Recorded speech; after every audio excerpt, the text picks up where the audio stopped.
Hundreds of years before the dawn of history lived a strange... It's that time of year again. Yeah, it is. Sure is. SDCC. Oh, I meant summer cold season. Oh. Yeah, I'm doing great. I'm sorry to hear that. Yeah, I'm on about 3 fingers of NyQuil, so if none of this makes any sense, then that's what's going on we there. know who to blame, the NyQuil. It is San Diego Comic-Con season, though, isn't it? Yes, it is. Time to fry in the heat. Is it hot in San Diego? I imagine yes. They have to have a little bit of air coming off the ocean, right? That's true. It's not Death Valley or anything. No. But it is the end of July in Southern California. Yep. Pretty much the closest you can get to... Well, wait a minute. What's the latitude on Juarez? I guess Juarez is more south.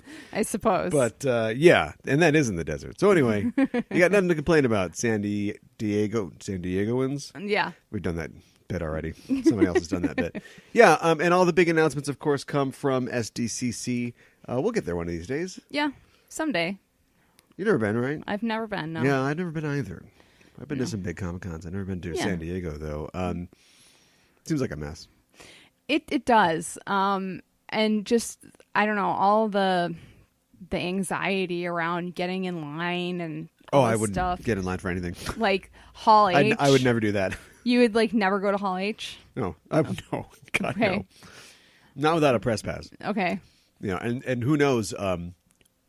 the way, so I have been pressed to cons before, and no offense, I mean, you look at us, but a lot of those press badges don't go to anything. They go to, somebody just writing a blog about, my kid sure loves superheroes. Right. The video game dad man or something. Right. And it's a staff of 2, and one of them is 4. And so for the Hall H stuff, I mean, I'm sure there's like dedicated press for like major outlets. Right. But yeah, if you were just so-and-so with a press badge, I'm sure you had to wait in line with everybody else. Probably. So, no, I would never do that. I would just never wait in line. No. Okay. So no signatures by anybody either then? No, I mean, I would just, I would do what we do when we go to Emerald City, which is just be smart and crash industry parties. Right. I hope we're not giving all our game away right here, but that's usually how I meet people. Okay, sure. But you'd be right there. Yeah. So I'd be going around, meeting people, seeing amazing things, and just texting you pictures and just telling you what's going on while you're sitting, waiting in for Hall line. H. Probably not even able to sit down because it's in the middle of the floor, not up against a wall or something. Right. No way. You couldn't get my texts. Your phone would be dead. No way to charge it. That's true.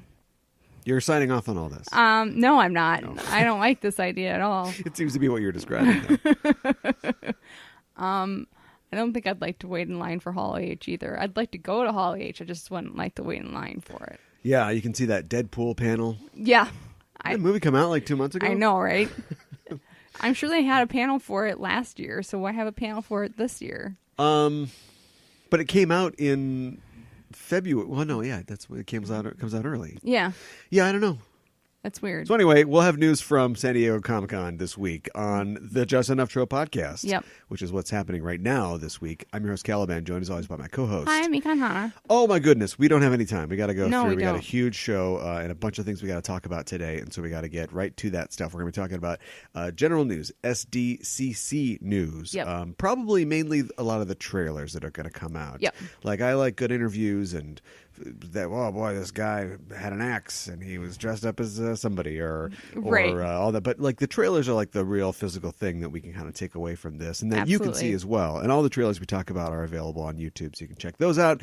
And kind of our general / specific subject this week is that we're talking about worlds of fantasy and specifically as they pertain to role-playing games. Yes. Which was the kind of general / specific subject of CONvergence of 2018 this Yep. year. The Natural 20 Yep. was the theme, and so we'll be kind of digging into that theme a little bit. We've got a pair of interviews that I'm pretty excited about. That I'll just go ahead and tease right now.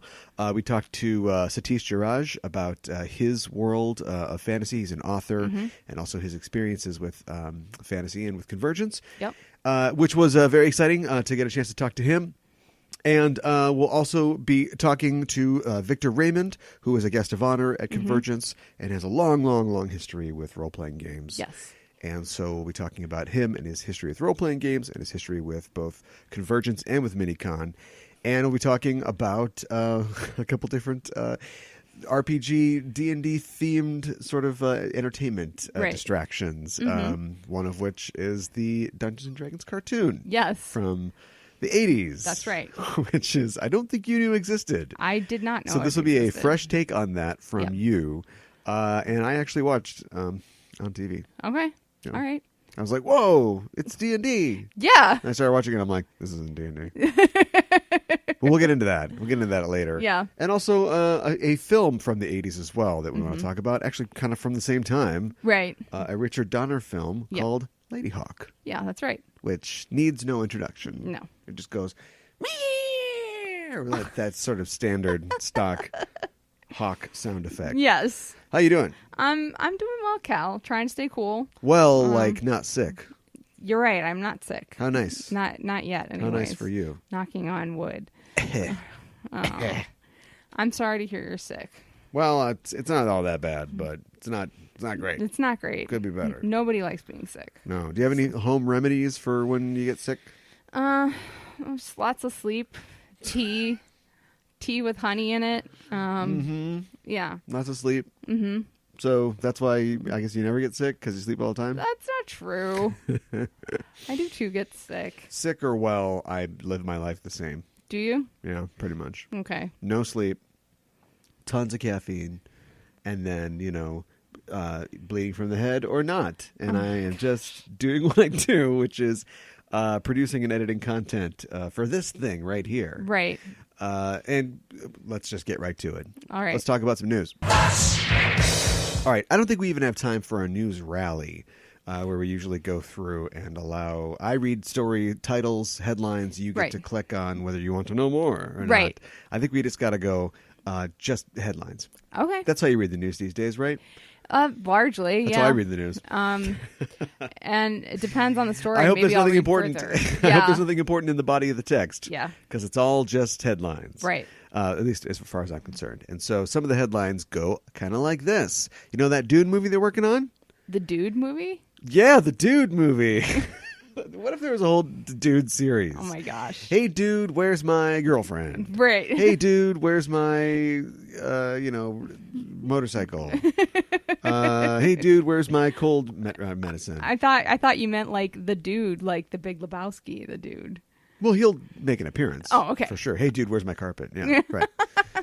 Ties the room together. No, the Dune. The Dune. Oh, the Dune. Frank Herbert's Dune. Oh. That's going to be produced by Denis Villeneuve and Legendary Entertainment. Oh, wow. Remember?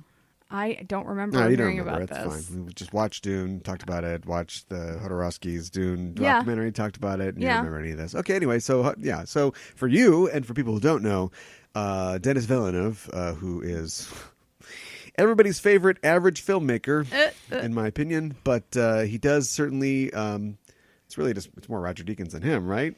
But anyway, he creates these kind of fun, nice-looking movies, and he seems to be our sci-fi guy right now because Nolan is not. Nolan's just doing Nolan stuff. Right. And so we don't have a real sci-fi auteur, and he's the guy, I guess. Okay. And so he's going to make a probably okay, slightly disappointing version of Dune. And it looks like Timothée Chalamet is in talks to star. Oh, okay. As Paul Atreides. All right. Mudaib. Or Mudaib. Whatever that is. He's a pretty good actor, so. He's no Kyle MacLachlan. True. He's no Kyle MacLachlan. Can he kind of, well, I don't know what the tonality of this will be. You know that David Lynch brings his David Lynchiness to everything. Yeah, of course. And that's why Kyle MacLachlan is perfect, because I fully believe that Kyle MacLachlan could give you a totally, heartfelt performance, very believable. But when you Lynch, you have this sort of Brechtian alienation and this distance, you know, and all the things where it's like, I'm talking just like this, but I'm delivering some crazy dialogue that's real out there. Mm-hmm.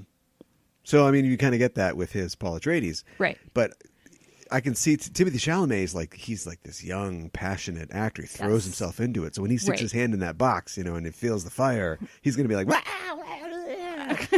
and that's the kind of performance that Villeneuve will want from him, right? Yeah. He'll probably be eating the scenery. Yeah. Yeah. I mean, that could work. Full confession, ready? Yeah. Haven't read Dune. I haven't read it either. I missed the window when you're 12 or whatever, and all my friends are reading it, and now it's this big. It's very thick, and I want to. I've seen so many filmed versions of it, though. I feel like it'd almost be redundant, but so I don't know if that's what the book is like or not, or if the book is. The Freemen are out there. They're very passionate, right? Right. All I know is the world of David Lynch, where everybody's just like, yes, the sandworms will eat you if you walk rhythmically or whatever. Right. And everybody's just so flat. So, right. I don't know. This could be a sign that this will be, there'll be some more passion in this. Yeah. That might be good. It might be good. Do you think that, wow, this is the first story. I We know. really should need to move on, but this is a good question to ask, I think. Do you think that crazy, unbelievable worlds of science fiction need passion to draw you in as an audience member, or do you need the acceptance of a person going, well, I'm going to have breakfast after this. Like, this is my day-to-day. Oh, gosh, that's a really good question. While you think about it, I'll say that I'm reading Inside Star Trek, the sort of story of the making of Star Trek by the producers that made it. And one of the things that they talk about, Roddenberry I was talking about, and the other people in the production, is that it's really important that our crew never looks out the window. I mean, you can look out the window and see a weird alien and go, "Oh, that's a weird alien." Right. But they're never fascinated by the slot on the wall that gives them coffee or the transporters or anything like because that. That's everyday stuff. Yeah, they are very bored by all of that, even while the audience is excited. And that helps us believe the world more. I would agree with that. I think you kind of need maybe a little bit of both, but I don't know. I'd say you do need that everyday mundane feeling in these fantastical worlds, Right. Because I think that kind of keeps you grounded. Yeah. In while these fantastical things are happening, while there are sandworms attacking and all that stuff. Yeah. So, I think that you need to pick at something and go with it. Uh-huh. And I think that the reason something like Valerian falls down is because they're, Valerian and Laurelian are pretty blasé about their world. They are. But even the movie, it doesn't necessarily, it shows you all these amazing things, but it's like, we got to go next thing. And so it doesn't give you any time to see that here's an amazing thing.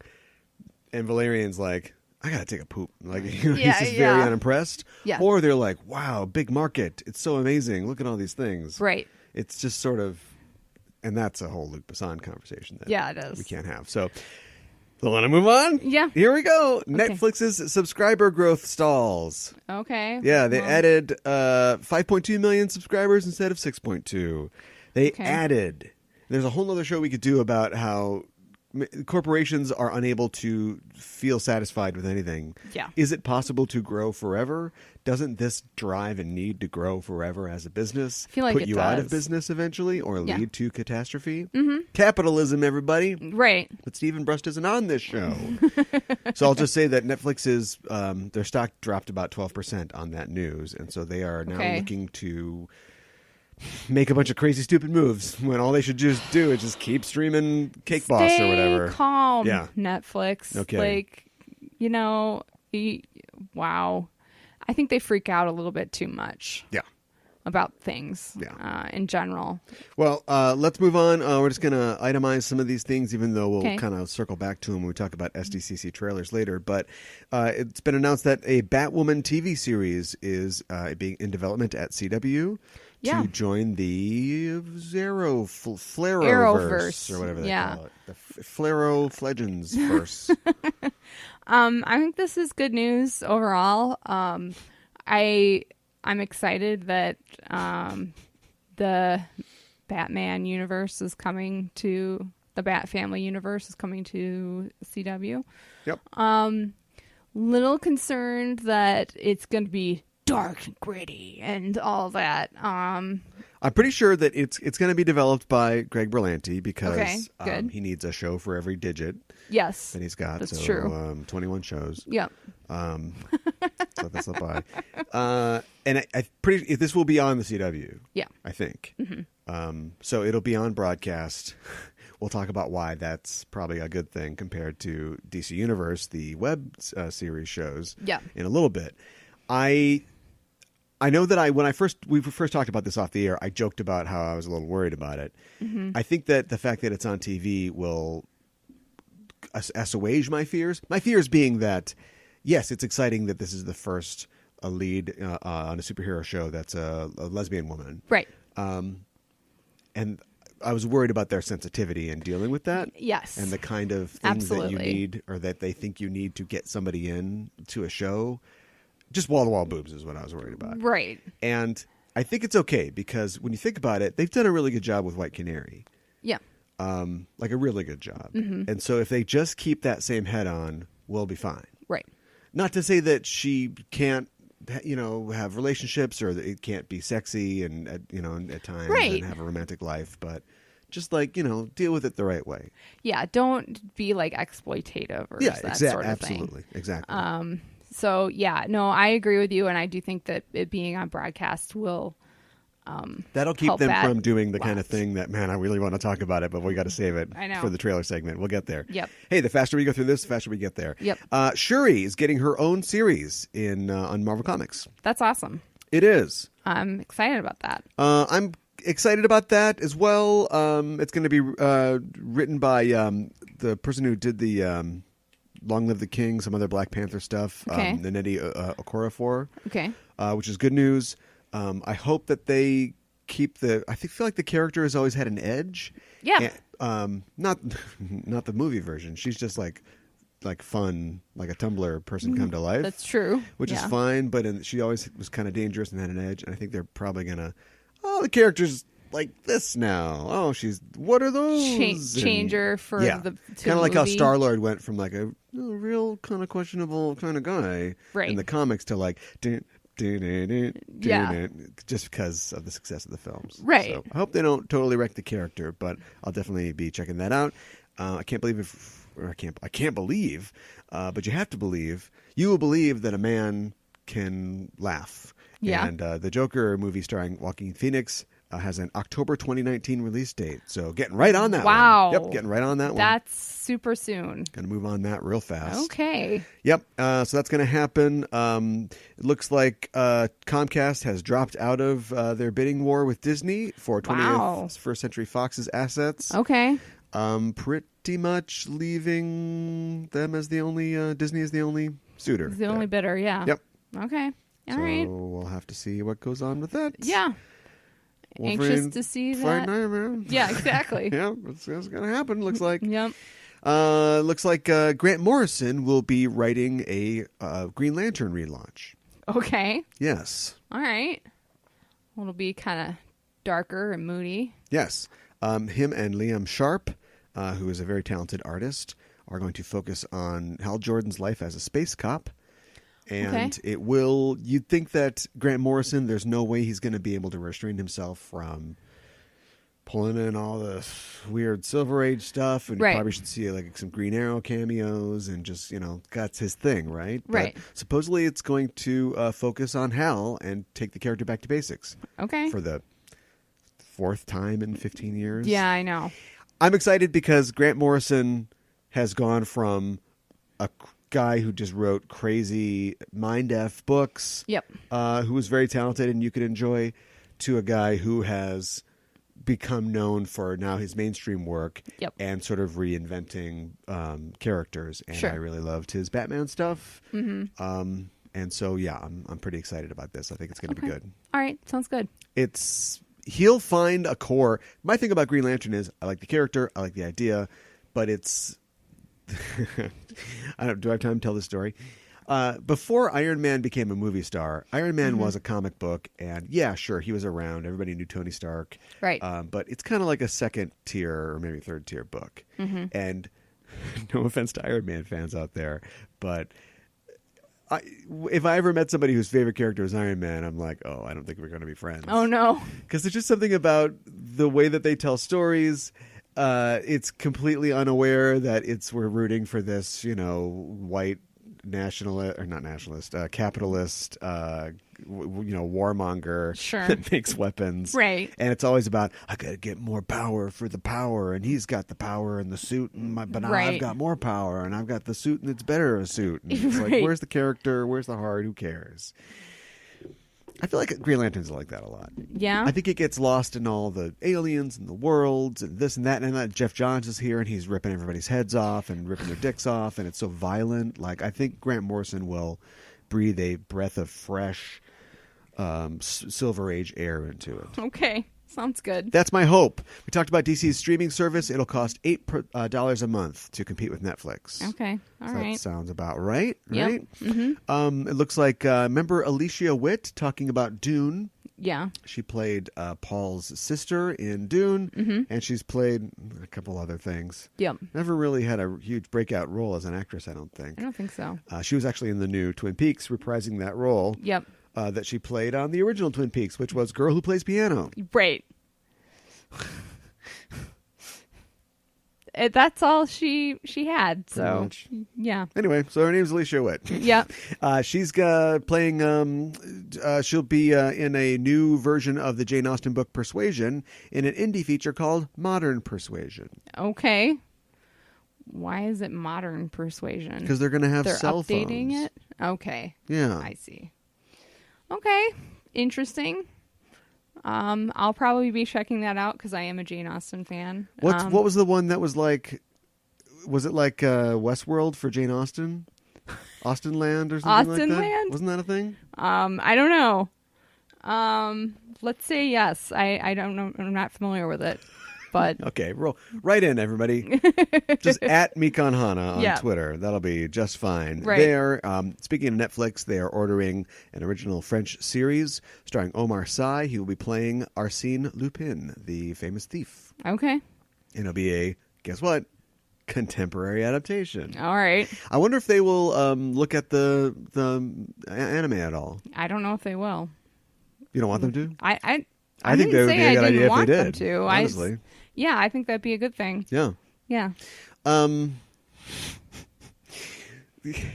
Omar Sy is a black man. Okay. So real fast, probably should go on, or I could stay and get in trouble. Okay. Let's get in trouble. All right. If he's a master of disguise, Yeah. and you're a black man, Yeah. does that limit your disguises, or are you okay with whiteface? Oh God.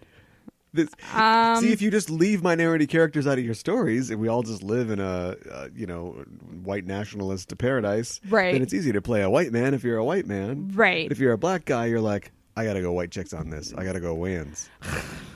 I hope not, because I think that's, I don't know. I think that's problematic as well in its own way. Well. It's not like you're, It's not the same. You're trying to fool blackface, people, though. But do you know what I mean? Yeah, I see what you're saying. I don't want to like sit here and waste time because we got to get through these stories and create a scenario where a white James Bond has to infiltrate a Nigerian cult or something like that. Gosh. And so, I mean, it's you only live twice. We talked about this last week. It already exists, but. Yeah. Optics is bad. Yeah, the optics is bad. That's our new bumper sticker. Check it out at redbubble.com.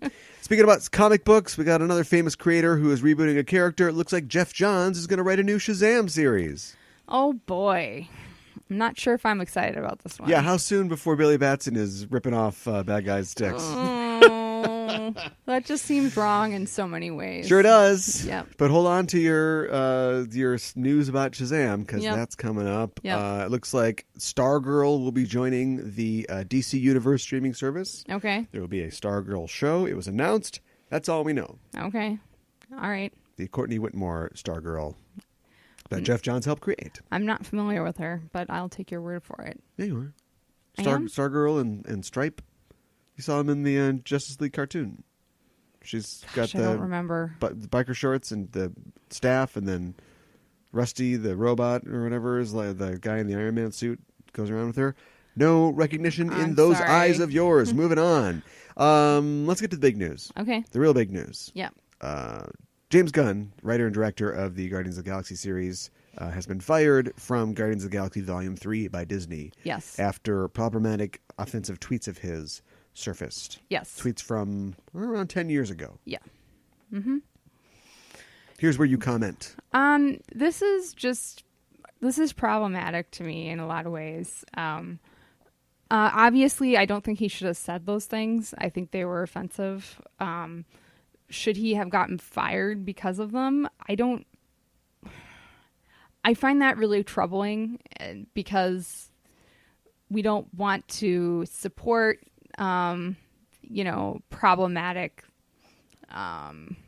ideas and that sort of thing. And yet people do all the time. I know. People continue to. But the fact that somebody dug this up on his account and everything. An unrelated story, the new Harry Potter Beasts of Whatchamacallit trailer is out. Yes. And Johnny Depp's looking awesome. Yeah. Even though he's problematic. Think so? Yeah, I think so. Hey, you want to hear about the Joss Whedon rebooting Buffy with a black actress as the Slayer? Oh my gosh! I'm sorry, I can't remember if we were talking about problematic people or not. Oh, we are? Here's my thing about James Gunn, and I actually have somewhere that I'm going with it. All right. We're caught in a couple different, separate catch-22 / paradoxes. Yeah.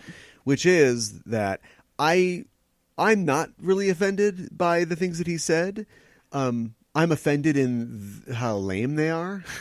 Yeah. You know what I mean? Mm-hmm. People say and I don't think, let me just preface this by saying, I don't think that he should have been fired. I mean, I think that if he was to be rehired, he's been publicly shamed. This is what counts as censure, I guess, because if you rehire him, he will go on to make millions of dollars when his movie definitely succeeds. Mm-hmm.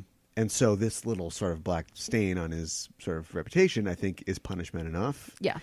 But people say oh, you don't want to be taken seriously or be punished for something you said when you were young. He's 50 now. He was 40 when he said those things. Right. So he was not young. Right.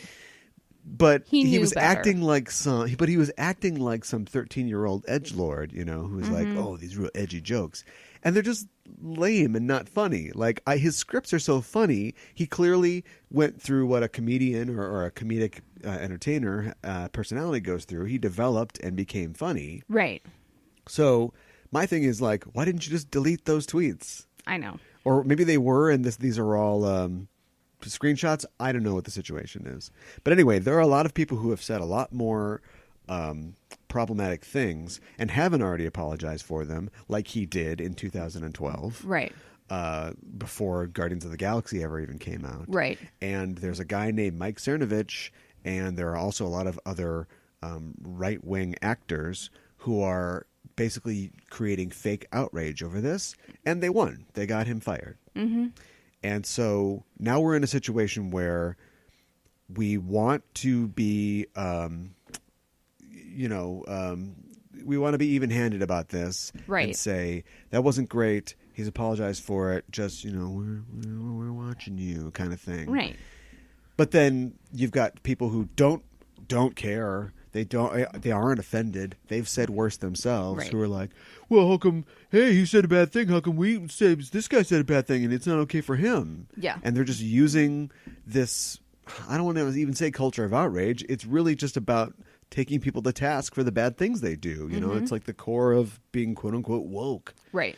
They're weaponizing that against people who I think society agreed up to this point don't deserve it. But now, right, this is happening. Yeah. So you want to tell them to shut up, but at the same time, the next Roseanne or whatever that comes around that should be censured and punished for what they do and say, they'll be like, well, you let James Gunn off the hook. Right. So we're caught in this thing where we can't really let him off the hook. Right. But I don't think that's what's going on here. No. Don't you think that Disney's never really gone past 2 movies with any, particular auteur or director, right? That's true. Favreau didn't even make it to Iron Man 3. That's true. So I think maybe Disney was looking for a way out of their contract with him, because I bet he's making quite a lot of money at this point. Right. And I think they'd be a lot happier having control over this property. This is my kind of conspiracy here theory, but right? And so this is like a convenient excuse because if you're Disney, once again, I think the optics for firing him are worse than they are for keeping him. Yeah. It'd be easy for Bob Iger to go, this is really disappointing. We don't condone the things that he wrote, but also he, was trying to be funny and he wasn't. But he has apologized for them, and we stand behind him. Right. And they totally didn't do that. And it's not as No, they shot him out of a cannon. I know. And then they leave themselves open to things like Disney. We can't support this problematic individual. Also Disney. Screenshot of Song of the South. Screenshot of We Are Siamese, if you please. Screenshot. You know what I mean? Yeah. I know. They have problematic things in their past as well. Yeah. Yeah. I guess we're done? I guess so. Yeah, I want to be done. Guess what? John Mulaney is... And I never get any credit. I feel like I called this. Okay. But John Mulaney will be voicing the spectacular Spider-Ham in the Into the Spider-Verse film. Nice. You did say the Spider-Ham would be in it. It's perfect. He's got the right amount of nasal sort of drone for this character. Sure. I think it'll be great. Yeah, that should be a lot of fun. Yeah. Peter Porker, Spider-Ham. Yeah. Looks like the villain in Venom has been revealed. It will be a character called Riot from the comic books. Okay. And there will also be another character that they haven't revealed yet. Okay, this movie's supposed to come out anytime soon. It's Carnage. Oh, okay. Right. Probably. Why not just lead with Carnage and let Riot slip out later? I don't understand what the build is. I don't understand know. any of the marketing for this. And speaking of marketing... I think you saw the same video I saw on IGN. Yes. IGN is, of course, an outlet. They cover San Diego is probably one of their biggest, times of the year. Yep. So they cover everything. Yep. And there was some kind of event. There was a Venom panel, and then there was like a Venom signing event. Yeah. And it was a mystery who's going to sign. Yeah. Is it Michelle Williams, do you think? No, I don't think so. No, it's probably Tom Hardy, right? Yeah. So they got him. They actually got Tom Hardy. And the IGN lady was going and interviewing people. Yep. And the line didn't look very long. And she only talked to about half a dozen people. Yep. And she talked to them repeatedly. Yes. So these are the big Venom fans. Right. And they're all wearing the same shirt that was clearly given to them. Yes. And these really weird... Venom masks. Yeah, it's like when you get sick in Japan. Like if I lived in Yes. Japan, I'd be wearing one of these right now. One Right. of those face masks. Exactly. But it had like a red and black mouth painted on it. Yes. And then there was The like Venom shots in this tongue. video of like two people getting their thing signed by Tom Hardy. So, Yep. you know what astroturfing is? I don't know that I do. It's kind of what they're doing to James Gunn right now. Okay. But it's where you go out and like you create a fake. It's a play on the term grassroots. Okay. You create like a fake grassroots campaign where you Okay. go, people can't stop talking about this Funke. I'm so sick of hearing about this Funke.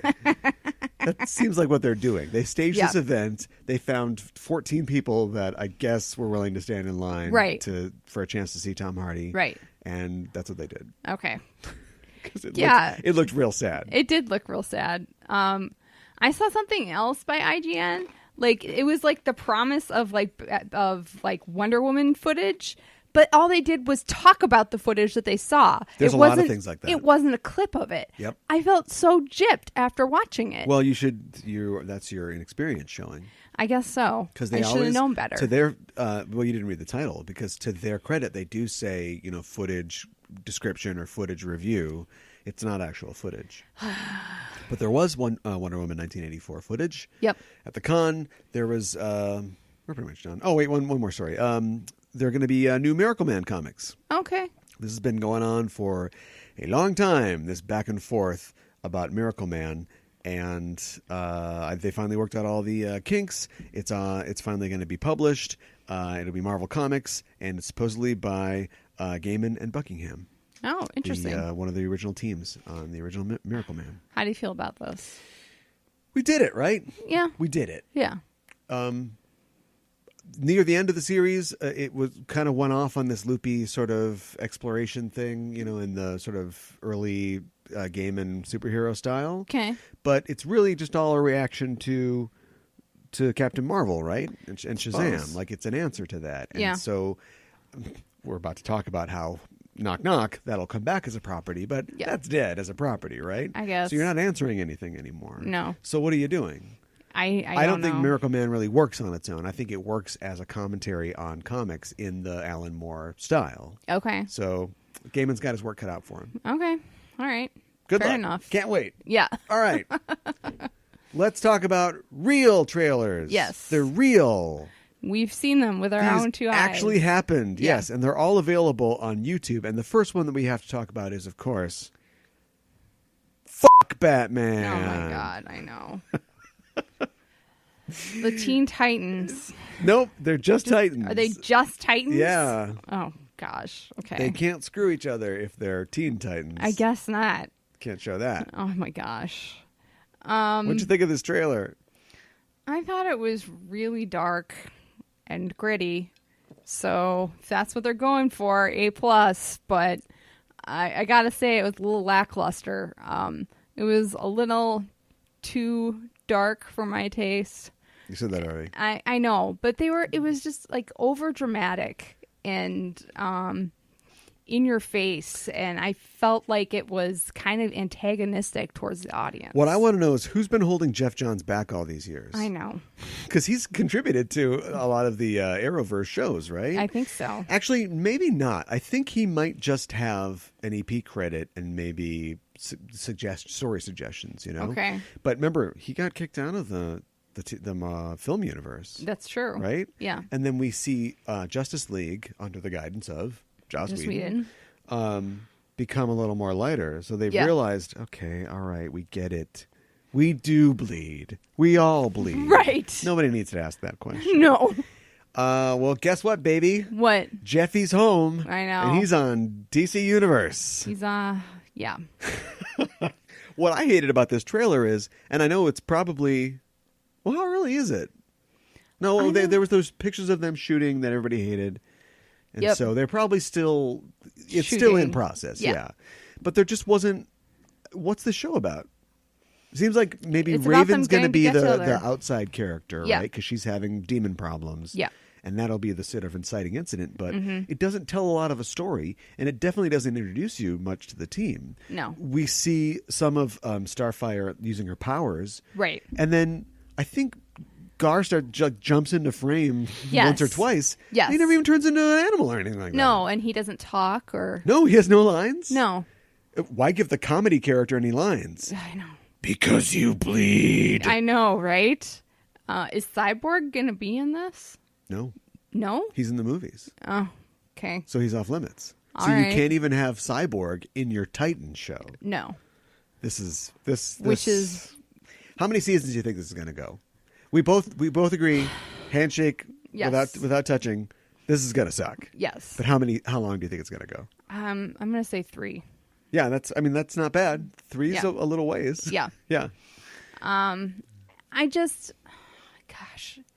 And they have at the very end of it, Raven like screams for like some reason. Like she's freaked out about monsters and stuff like that. And it's like, I thought Raven was pretty brave. Like, I don't think she's like scares easily. And then we got to show how everybody gets there. This will be a Robin who has been fired by Batman, or whatever. Well, which is why he says, "F Batman." Yeah, this will be a Raven who is just, her powers are just manifesting. Clearly, Corey wakes up in an alley because she is dressed like a homeless person. Oh my gosh. And a green kid. I don't know. Yeah, I know, right? Not pumped. No. Not pumped. I'm not pumped either. But more on this as it develops. Yeah. As always. Want to move on to better stuff? Yes. Who should we talk about next? Who should we talk about next? Who? Probably Doctor Who. Oh, okay. Great. Yeah. Yeah. The new full-length 1 minute, 59-second trailer for the season with the 11th season of Doctor Who. I lose track of how many seasons there are. I think it's the 11th season, but she's the 13th Doctor. Oh, I thought she was the 6th Doctor. No, stop it. I heard somebody say that without irony the other day. Yeah. And then I did the math, and I was like, well, let's see. You're 25, so you would have been 10 when Christopher Eccleston was the Doctor. So you may think that she's the 6th Doctor. I can see that. But if you even use that terminology or that numerology to call her the 6th Doctor, you think that you would have awareness of the fact that they are numbered, and if you knew they were numbered, you know that there's more numbers. Yes. So did you sort of, in a convergent evolution way, independently come up with the idea that she's the Sixth Doctor? I have no idea. What did you think of this trailer? I thought it was okay.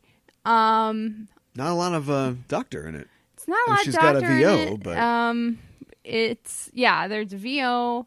You see her walking around doing stuff.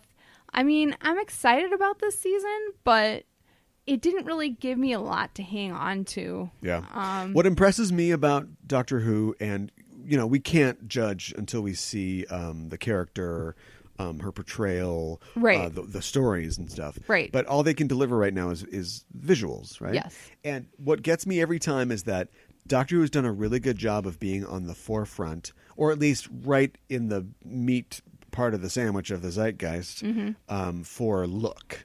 Yes. So in the mid-2000s when they returned, there was a heavy kind of steampunk or brass punk kind of element, right. to the TARDIS that I think was very in keeping with what was kind of hot at the time.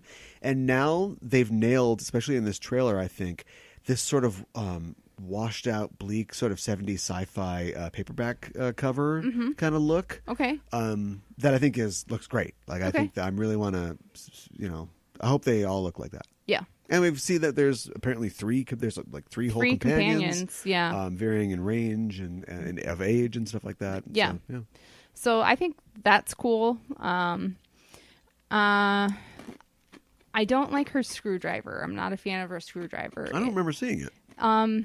You don't see it a whole lot, but they're already have it packaged for you to buy, I think. Oh, okay. And it looks very alien, and a lot of people said that they liked that, but somebody I just don't like the way that it looks, and somebody hit the nail on the head. They said that it just deviates from the others so much. I just feel like this is the lady version, Capaldi had a square blue TARDIS looking one, didn't it, with a TARDIS on the end, didn't yeah. he? Yeah. It's tough when you nail it with Eccleston leaning into... Eccleston's was good.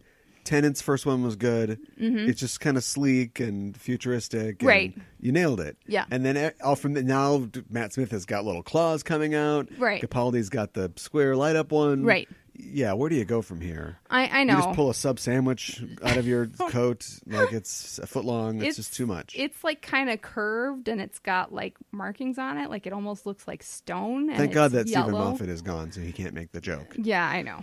But he already made the joke yep. in Curse of the Fatal Death. Yep. So anyway, hopeful. Moving on. Star Trek Discovery. Yes. So glad I get to talk about Star Trek on this show. Move over, everybody. There's something meatier. It's season 2 of Star Trek Discovery. That's right. How does this trailer look to you? I think it looks pretty cool. Captain Pike takes over the Discovery. I thought that was a really clever way of answering the question of who the new captain is going to be. Yeah, without it is. answering it. Right. And I've already heard Star Trek fans are the worst. Hey, I'm not on my show. I'm on this show. Right. They're just the worst about this kind of stuff. But did you watch the first season? The point is that the captain isn't the main character this time. Right. So it doesn't really matter who the captain is. Right. So why not just put that off for a while? Yeah. And do this. And also, you're not enshrining anybody this way. I fully hope that the captain is another woman, is a person of color, either male or female, right. is something that we haven't done before. But if you want to just take a year, because I think it's proved Star Trek Discovery is going to hang around for a while. I think so. So they can just put that question off. If they want to dive into old canon, they're going to do it fully, though, and not just have fun little references. We're going to get to hang out with Jeffrey Hunter. It's not Jeffrey Hunter, it's Christopher Pike. Yep. And so they're going for it, and I think that's great. What gets me, what the buzzword for this is fun. Mm-hmm. It looks a lot more fun. Now you can cherry pick clips and play a Lenny Kravitz song. Right. But it looks like they understand, okay, let's have fun. Right. I agree with that. I think that's great. And they're talking about more adventures. Yes. Who do you think the silhouette that Burnham sees is? What is that? It looks like a lady. I have no idea who is it Giorgio? Maybe. It could be. I mean, how could it be? Yeah, I know, but I have a feeling she'll Laurel's be back. tummy. Oh, stop it. Yeah. She'll be back in some capacity, I have a feeling, even if it's Dark Universe. You know who'll be back too? Who? The character of number one. Who's number one? Forget it. Anyway, Rebecca Romaine's playing number one. Okay. That's right. You on Christopher Pike's ship on the Enterprise? Yes. Okay. All right. Well, I'm not thrilled about that. No. But I don't have any hatred for the woman. I just, there's model actresses, and sometimes the model goes in front, and sometimes the actress goes in front. Right. And I think she's more of a model than an actress. But so is Michelle Barrett. So I think it's perfect. True. I think it's perfect. Tig Notaro's in this season. Yeah, we get to see her finally. Yeah. Fun. Yeah, exactly. Fun. As much fun as Tig is. She's known for her physical comedy. Yeah. So I'm looking forward to that. Yep. Are you looking forward to Deadly Class? I am looking forward to Deadly Class. I think it looks exciting. It looks Sci-fi. Sci-fi. I know. Sci-fi. I know. That's all you have to say to make. Already replaced the showrunner once. I know. Took that old white guy out and put a new old white guy in. Yeah. Sci-fi. I know. Not crazy about Sci-fi being the one producing this and everything, but the Russo brothers are not connected at all to it. Well, they're behind it. Well, I mean, yeah, but just they're just the top of the ladder EPs. I guess so. I doubt they're getting their hands dirty. I guess so. I'm not too worried. Here's what I'm worried about. Okay. I'm worried about the prurient elements of the thing taking over. Okay. Especially because sci-fi doesn't. Which is one basic cable network is going screw it, or should I say, F it. We're doing language and boobs and stuff now. We don't care. Right. And sci-fi has not yet crossed that line. Yes. So they're going to try to push it as far as they can in terms of like the drugs and this, it's going to be like PG-15 or whatever. Right. And I think there is a story here to tell. Now, I like the comic, but I'll admit, like a lot of Remender comics, there's a lot of mood, and mood it doesn't necessarily doom backwards. Well, don't take my thing that I took from my college drama teacher. And I don't, but like a lot of Remender stuff, it doesn't go anywhere. Like, I'm not going to call him. He's not the next Brian K. Vaughan or anything like that. Right. But a lot of times it's like, why is all this horrible stuff happening? For what reason? And so what I think the setting is the strongest part of Deadly Class. Yes. So I think they have a chance to take the setting, to not worry too much about what's in the comic book, and just do their own cool sort of thing. Sure. But then you see this second trailer now that we've seen, which is a lot like the first trailer. Yep. And is like, oh, I get my lips bleeding, and then I'm going to lick the blood. I know. Everybody's so gross, and everybody's all oversexed, and everybody's just... Yep. Is that going to be good? I hope it is. And they changed the scene of his attempted suicide from Saya just watching him in the comic and sort of not wanting him to do it. Yep. We know that he doesn't. To her being there and making a joke like, "Oh, you don't have all day. Come on, jump off," or kind whatever of a private it is. moment. Yeah, it's like, is this the tone? Yeah. This is going to be the tone. I don't know. Will his parents still be? Refugees from Nicaragua, and they were killed by a mental patient that jumped off the Golden Gate Bridge because Reagan closed all the facilities and let all the homeless people out. Yeah, I don't know. that was a mouthful. There's a pilot right there. Yeah. So anyway, we'll see what we get out of that. All right, let's talk about the two big pillars of this thing here. Yep. The two big DC film trailers that we've seen. True. Let's start with Aquaman. Let's start with Aquaman. They did. Wow. I mean, Jason Momoa looks great as Aquaman, but this movie looks super cheesy. Yes, it does. And I'm a little surprised. Yeah, I am too. I thought it would be dark and gritty. I think that, and maybe James Wan, maybe Fast and the Furious movies, okay, we know they're cheesy, but maybe they're more cheesy than we think. But they've got a subdued color palette and oily biceps. We don't realize how weird and stupid they are. Right. And now when you've got a bunch of Dayglow fish, yes, hovering around a little kid, you're like, oh, this is real stupid. Yeah. I was surprised at how this is clearly the effect of the whole BVS and Justice League thing. They're still going to go super self-serious. Yes. But let's brighten up that color palette a little bit. Right. And so you see like the scenes of the war between, I guess, Black Manta's people and Aquaman's people or whatever. Mm-hmm. And there's all these crazy colors. It's like, this is all underwater, right? Like, right. This is in the ocean. Yeah. Isn't it like just kind of dark down there? Yeah. But you see all the, it looks like Valerian. It does. And even when he's when he's in the aquarium, in a scene that if the Lonely Island were going to make an Aquaman parody, they'd have a scene like this. Yes. No changes, no cuts. Right, exactly. But they're beating up little Aquaman, and all the fish come to his rescue. Everything looks so fake. It looks like one of those fake aquariums that you put on your desk with like day-glow fish, floating up and down or whatever. Like, this is it, huh? Somebody mentioned that the new poster for Aquaman looks like a Lisa Frank drawing. Right. And it totally that's exactly, does. Yes. Part Lisa Frank, part like 80s metal album cover. Yeah. Like this is a Trapper Keeper movie. Yes. Back to front. So exactly. Other than that, I don't know story why. elements, plot. Yeah. Nicole Kidman has definitely hit that point for an actress her age who's like, they're still hiring me. I'm taking jobs. I know, right? I will do anything. I don't care. Right. So she plays his mom. Who knows what happens to her? Because she's probably not around anymore. Well, she's got to make 3 more movies, right? And a TV show. Exactly. So she's out of there. What do you think about Amber Heard? A Whole New World. Yeah. Is it a reference? I don't know. She's literally a mermaid. She's got bright red hair, yes. and she has this outfit that is like green sequins. That's from the comics, yeah. But like, you can give a woman red hair that isn't like bright red, charcoalberry, like Kool-Aid red. Yeah. And that's what whenever somebody cosplays Ariel, they always wear like this, brick red, like fake hair wig, and that's what it looks like. It's exactly what it looks like. I kind of almost think it is a reference. Really? Okay. I don't know. So anyway, I don't know if we learned anything. He's fighting his brother. No. I mean, I don't know if DC Warner Brothers learned anything about how to make these movies. It reminded me a lot of the Wonder Woman trailer.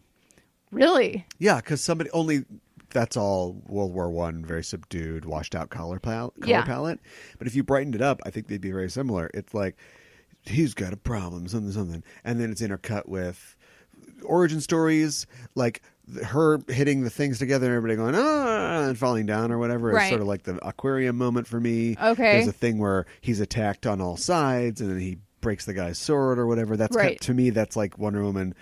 I love kicking people in the ankle, her doing her whoosh, like move or whatever. And so it just felt very similar to me. Okay. Same beats. Interesting. Yeah, I could see that. I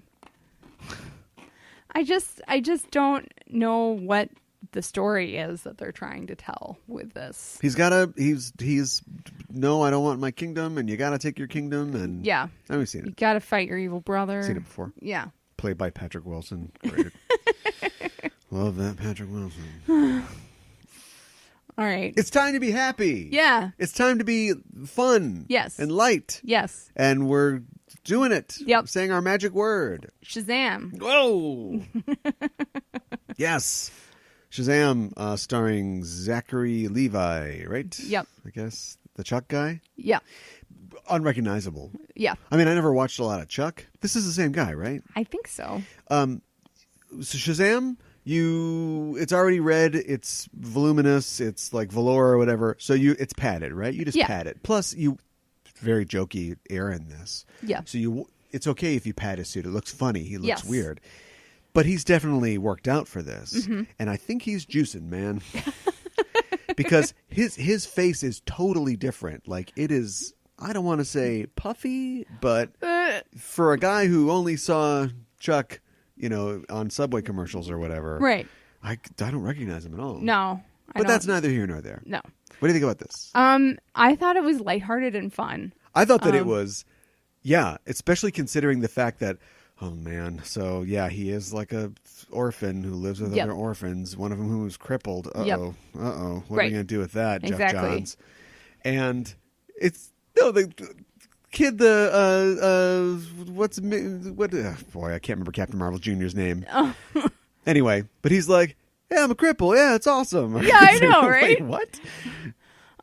Yeah, he was kind of fun and jokey, and doing the whole heroes thing, like, oh, let's tape myself testing out my powers or whatever. Like, exactly. I've seen that before, but if you're a kid, it's big meat superheroes. If you're a kid that becomes a superhero, what do you do? Right. Can I fly? Right. Can I shoot lasers out of my eyes? Right, exactly. Yeah. And then, like, he finds out that he's, like, bulletproof and everything. Right. That was fun. I think we got a winner. I think so, too. Yeah. It was lighthearted and, geez, wasn't dark for something, Yeah, and this DC. wasn't dark, and this is a trailer that starts with an orphan hitting two other people with the crutch of his crippled friend who they were beating up. Right, exactly. It's not dark. I know. So, I don't know. We'll see. Maybe this is just the light cut, and the movie itself is like, Shazam, you have to stop 9/11 too. But hopefully not. I think this is a great way to go. Yeah. Now, how does he fit into Justice League 2 or whatever? Oh, boy. I don't know. Maybe he and Superman can have an out Boy Scout off. Yeah, there we go. Trying to out Boy Scout each other. Sure. That would be fun. Superman's like getting a cat down from a tree. Shazam is getting helping an old lady across the street. Old lady down from a tree that's in a tree that a cat is in. And crossing the street with them. All right. Maybe he'll do that. All right. 1, 2, 3, 4.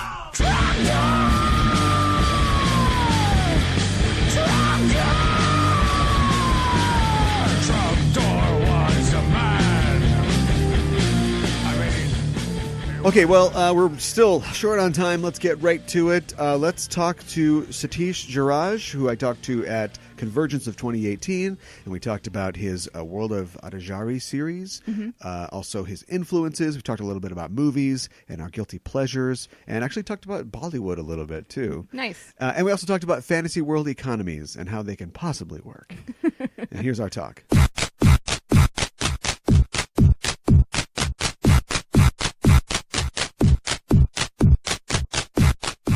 Let's talk about your writing. Do you want to talk about your series, what you're working on?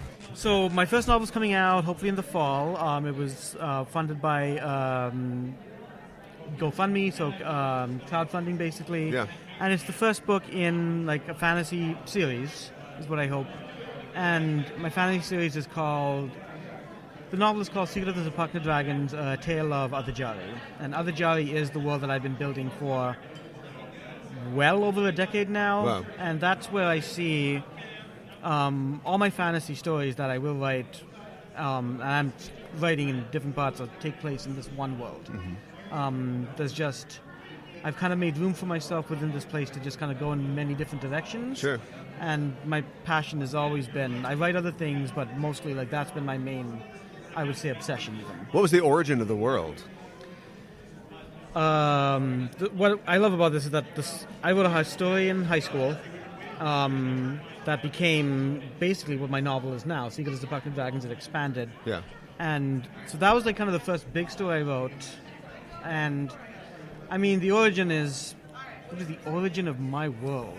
Well, it's when you're just walking around and putting ideas together. Do they come from things you experience? Like we were talking... Okay. I got an idea now. So the initial idea was very much based on Warcraft, because that's what I was playing at the time. Okay, sure. Yeah. And that was, again, like high school. Yeah.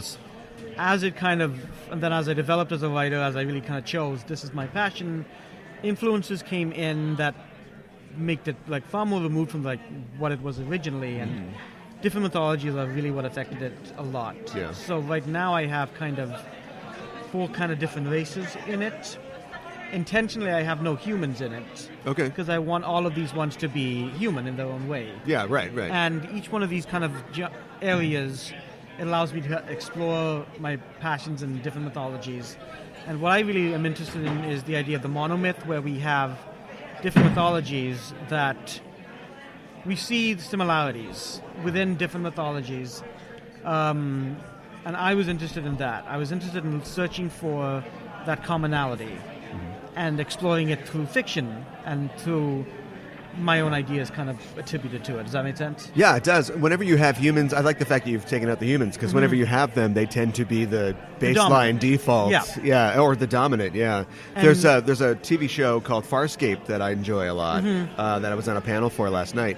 And Cool. in that universe, this human goes to a far-off galaxy. There are humans there, but they're very marginalized, and everybody doesn't really like them, and so they're not really part of the story until they kind of are later. Yeah. And so he has to undergo a prejudice, because since he is very similar to these humans or these human-like people, he's like, I'm not one of those guys, don't worry about it. Yeah. And then other than that, it's just a bunch of different races that are all this gestalt that make up the society. Okay. Yeah. That sounds awesome. Yeah, it's neat. I will look into that. Check it one. out. Yeah. Have you been doing panels here at the con? Yep. I just finished my last one, but I did creativity yesterday. I did the Infinity War panel with you, which was awesome. And my other one, I had another one. The one today, which title is escaping me right now. That's Almost Our World. yeah. I'm getting a lot of assistance from my wife right now. Yeah, me too. I love the panels. Going against the arts against advice. Okay. So, Okay. yes. Good advice, bad advice. That's one of the things that I love about these shows. And if a show doesn't have a robust panel sort of environment or discussion with creators, I'll go, I'll look at the stuff that's on sale, and then I usually take off, and that's Yeah. it. You know what I mean? This is really what I go for, and I know a lot of people that feel the same way. So, Right. one of the panels that I did yesterday was called Guilty Pleasures, and it was Okay. about like bad movies that we like still. Yeah. Do you have any guilty pleasures? Any things that you consider I'm guilty? going to throw out Bollywood movies Okay. as a guilty pleasure. Sure. That I try not to even engage in as much, just because a Bollywood movie is 3 hours long as opposed to Yeah, a right. regular Yeah. movie. It's one of those things that I recommend everyone kind of just at least dabble in. Like, if you haven't seen a Bollywood movie, you need to watch at least like one. Sure. I'm not telling you they're good, but they are entertaining. Obviously, I mean, different movies. Some are going to be terrible. Yeah. But there are some that are just kind of like open your world up a little bit. Yeah. And, you think of guilty pleasure where you're watching crap. It's sometimes so hard to criticize a Bollywood movie because within 10 minutes you've got all your criticism and you're still going. Yeah. You got 2 hours left. You just have to sit back and enjoy the ride. Yeah. And they wouldn't even consider your criticisms negative. They'd be like, I know, we did that. Yeah. Yeah, I feel exactly. like a couple years ago, maybe more than a few years ago, I felt like there was this synergy that was starting to happen between Bollywood and Hollywood. Maybe it was driven a lot by Danny Boyle's Slumdog Millionaire, but Yeah. I feel like that sort of died off in the last. Even as Bollywood is continuing to grow Sure. as an industry, do you ever see them coming back together, having a meeting of the Man, minds? there's always been this dream of Shah Rukh Khan, who's like one of the biggest Indian actors, Bollywood actors, Yeah. has talked so fondly about the X-Men. Okay. And you've seen like YouTube videos of like Hugh Jackman and Shah Rukh Khan at panels. Yeah, right, yeah. And Hugh Jackman has talked about like the next Wolverine, and when he was in India, did a very smart thing and said, "Oh well, Shah Rukh Khan would make a great thing," which of course got everyone excited. There's Yeah. nothing that has happened in this yet. Who knows what happens now with this new shift? Yeah. that is going to happen with the MCU taking over the X-Men. Yeah. But I mean, it's very popular there. Like, it's very big there. So if it happens, it can be a bad Bollywood movie. But if you have a bad Bollywood X-Men movie, it's still going to be a hit. Yeah, sure. So, absolutely, yeah. That's something I would totally love to see that happen. It seems like you always have to follow the money, because I know that Chinese investors are becoming a big force in Hollywood. Yeah. And so we're seeing a lot of integration there. And I Right. wonder if Hollywood still sees Bollywood kind of as competition. As their movies get better and better, it's like, well, I don't think we can work with Yeah. these guys. We're working Yeah. against them. You know what? I don't know. Like, I don't know enough about kind of the individual industries and things like that. I mean, I've seen a couple like actors from India. I mean, Priyanka Chopra has moved basically to Hollywood from Yeah. Bollywood. And so, yeah, I mean, I don't know. But You played Warcraft, you said before. When you played Warcraft, were you the kind of person that really got into the lore? so I played Warcraft 2. So I played the pre-World of Warcraft. Yeah. And I still have that instruction booklet from Warcraft 2. Yeah. And it's a big booklet with a lot of story. Yeah. And it's a really well-written Yeah. instruction book, and that's really what kind of got me into the whole idea of writing. Yeah. I loved it. Like, I love that story. And, like, it also helps me when I'm thinking about how to expand my world, even though my world is very much my own now, to look at different ones and to see it kind of structured the way it was in the instruction booklet, where you have a castle, you have the stable, Yeah. and like, oh, I need all of these things in my world, Right. in my cities. Yeah. And they'll change, I'll adapt it in some way, try and really can bring in kind of that Indian culture, and then other ones that I'm kind of interested in. What I'm really trying to do with my work as well is blend different cultures together, different ancient mythologies, and it helps that this is a completely different world. So using that as kind of that framework has been very helpful. Yeah. It's a fantasy world, which means no technology, or is it sort of a fantasy economy? Here's the tricky part. People have cell phones? Yeah. Oh, I would love people to have cell phones. Here's a little giveaway. Like, one thing that's happening in my current book is, like, I have one entire race that have connections to light energy. Okay. And so for them, quartz crystals are kind of their currency. Oh, interesting. Okay. And it's because you can trade in those things, but then also the way the crystals are used is that you can almost, like, store spells within quartz crystals. Sure, okay. And there's very much another currency that's happening in the new book as well, is that they figured out a way to kind of draw light from essentially like the heavens and turn it into like an oil. And that oil is like distributed throughout the Dev Empire. The Dev is this race. And that oil allows wizards, sorcerers, to basically amplify their spells and the control of their spells. And Interesting. they can do like illusion. So, for example, one of the things that, with it being like light, one of the magic spells that this race is very good at is like doing illusions. And think of it as like a Green Lantern, but not actually like physically hurting things, but creating like kind of like, let's just say, creating an image of a temple. But without the oil, they cannot do that. They're just not physically. So the oil allows them to kind of hone in. Interesting. And really use that. And so that oil is a very valuable commodity in this world. Okay. And so the manufacturing of it and then the distribution of it, it's all become politicized. Okay. And Interesting. everyone wants some of it, you know. Sure.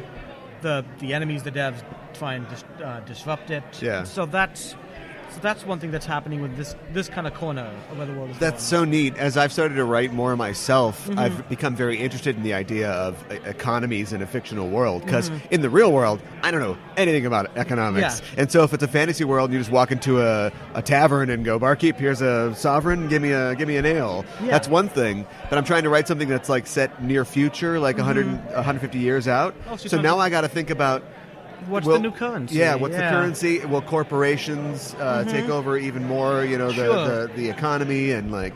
So, yeah, it'd be great to just be like, barkeep, here you go. Yeah. I like the idea. It's very Tolkien-esque, too, the idea of like this sort of concentrated light. There's a part in Lord of the Rings where Galadriel gives Frodo this filter that has the light of the Evenstar. Yeah. And it's clearly a liquid, and I was always like, how is that light if it's a liquid? But Yeah. I guess if it's a magical artifact, it doesn't really matter. Yeah, there are no rules, right? Yeah. Well, you had a good show so far, right? Yeah. And you're going to be here till the end of tomorrow, Sunday? Yep. I mean, tomorrow I have my own reading at 3:30. Great, okay. 3:30 or 3:15. I'll have to check that. I think it's 3:30. 3:30 to 4:30. So I got an hour at a time. And so I'll be bringing some poetry, some nonfiction, creative nonfiction, spoken word. Really kind of just... If I've got an hour at a time, I don't want to be reading like one whole thing. Give them everything, yeah. So just little tastes of different things that really do represent kind of me. And so I'm really happy to get like a whole hour at a time to do this. And so whoever shows. And are you planning on coming in future years? Oh, absolutely. Good. Yeah, this... I mean, the sad thing is like this is the only convention I have also been to CONvergence. But, you know, the more I learn about it, the more I kind of like invest myself in it. I just like I really appreciate like the work put into keeping this a healthy vibe for everyone. Yes. I really, and like I've talked to some people that have talked about how that culture is influencing other cons. I feel like I need to look into the history of CONvergence for this. But I've talked to other people about how that's, again, like it's happening here, it's influencing other cons and even going a little beyond that. Yeah. And for that is something that like I truly value. And Yeah. that's where, and I don't know, again, like I wish I had other conventions to compare it to, although I probably, if I didn't hated them, I shouldn't mention them by name, right? Yeah, right. But at the Careful. same, but you know, you hear about things happening other places, and I'm like, good that there's work put into not just keeping things kind of like fun and geeky and all that stuff that it needs to be, but to keep that level of like sociability and happiness going. I think that's very much a fan of that. And That's why I feel very important attached here. Yeah. to that happening over here. Well, thanks for joining us. Yeah, thank you so much. I really appreciate that. Yes. See you around.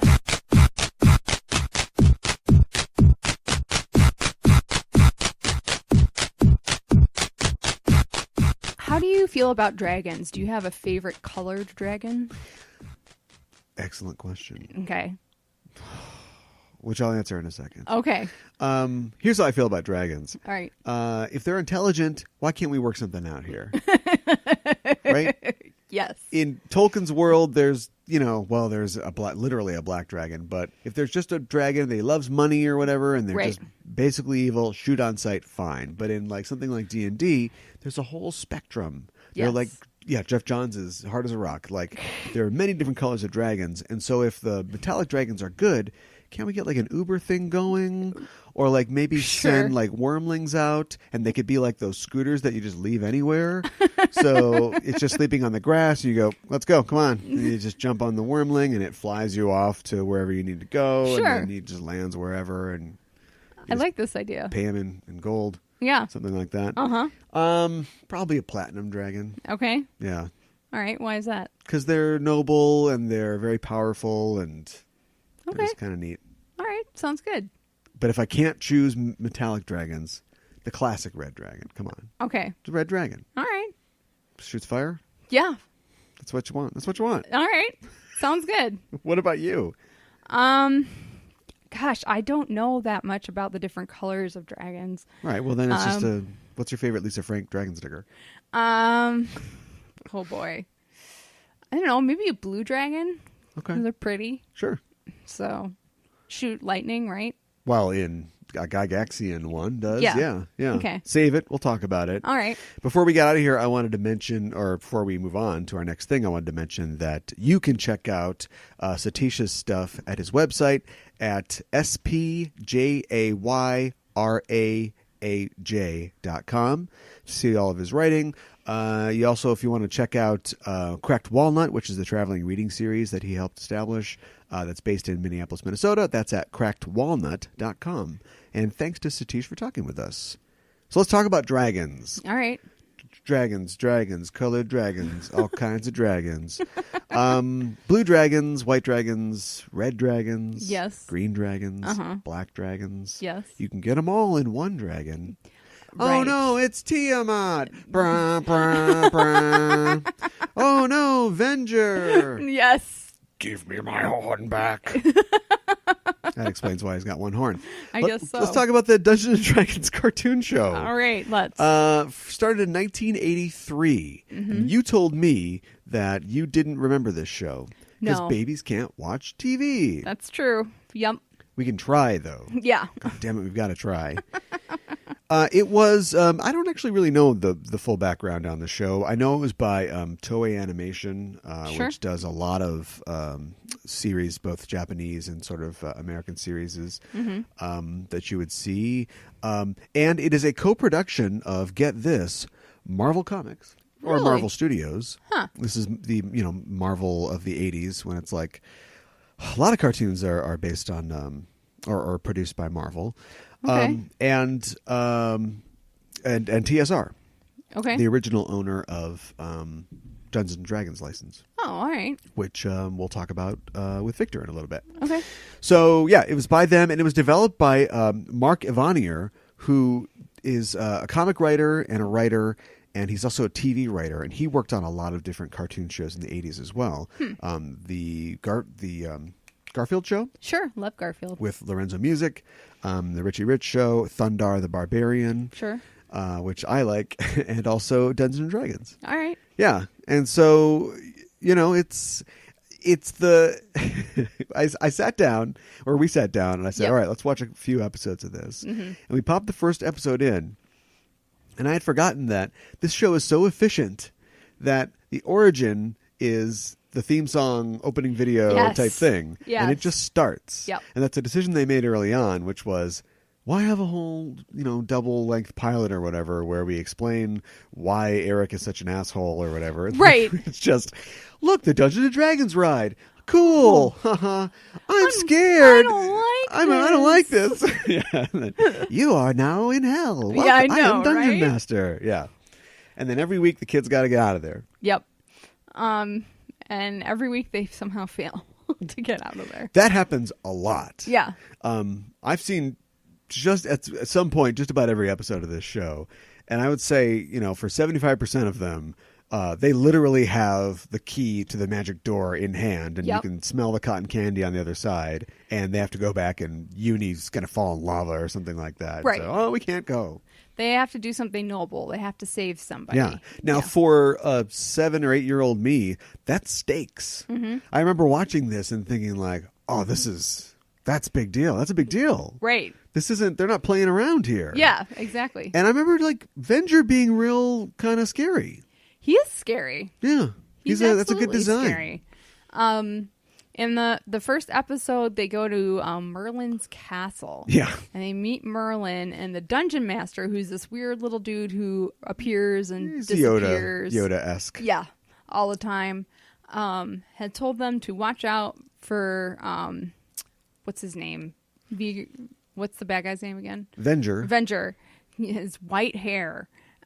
So they go and they find Merlin, and he's got white hair, but he takes his hat off, and it was attached to his hat. He's like, I can't grow hair, so I don't have white hair. Right. And they're like, okay. And But he's insecure, so he wears a wig. right. And then Presto, who's the And the animation is good enough. Yeah. Toei's knows what they're doing. They did Transformers. They did a lot of these cartoons. Yep. They made his beard gray. Yes, I did. Yeah, they remember that detail. Yep. And Presto is the hapless magician. He's the computer dork who is assigned the role of magician. Nobody Yeah. gets to pick their own class in this. No, The Dungeon Master's like, I hate that when Dungeon Masters do that. I know, right? And so he's got this green hat, which supposedly he can pull stuff out of, but it's never what he asks for. And he stays with Merlin because he's like, I'm going to learn how to get out of here. Right. Long story short, Merlin is Venger. Yes. It was a double blind He type has thing. a white hair, Yeah. a white rabbit. A rabbit, yeah. Yeah. Which is why would he tell them that? Because later on they go, oh, I thought it was his white hair or something. And he's Right. like, or white rabbit. Oh, this isn't a rabbit, it's a hare. Yes. You went to all that trouble of wearing a wig to fake them out. I know. So I guess now he knows. Does he know the riddles that Dungeon Master is giving the kids? must. Because he's like, well, I have to have this rabbit with me. Never is important in the story at all. No. But in order to throw them off the white hair track, I'm going to put a white wig on so I can pull it off, and they'll Exactly. go, oh, our fears about the white hair have been assuaged. We are not worried about that. It's dumb. It is dumb. But I like the element that it reminded me of the kind of role-playing games, the kind of adventures I was having as a 12-year-old playing D&D, where you come up with some stupid riddle that that your players, Right. other dumb 12-year-olds have to figure out in Right. order to get through the dungeon, and they never do. They never do. One time this kid was doing a thing and he basically stole all the riddles from The Hobbit okay. and used them, Okay. thinking I'm going to get this guy. And of course, I had read The Hobbit 6 times by that point, so I knew all the riddles. And I was like, what's next? What's in your pocket? Because I won't accept that as a riddle. But yeah, I just like how, as much as you can, and Gygax is listed as a producer on this, as much as you can, they notice that none of them have any weapons, Yeah. except for the guy that shoots light arrows. Yeah. And the barbarian has a club, but that's about it. Right, but try to emulate that. I know. There was a big violence concern. Yeah. Of course, because the PTC was, ruining childhood for everybody back then. But they put a lot of danger in these and Yeah. stakes, despite that fact. And Tiamat in actual D&D is much scarier than just Tiamat.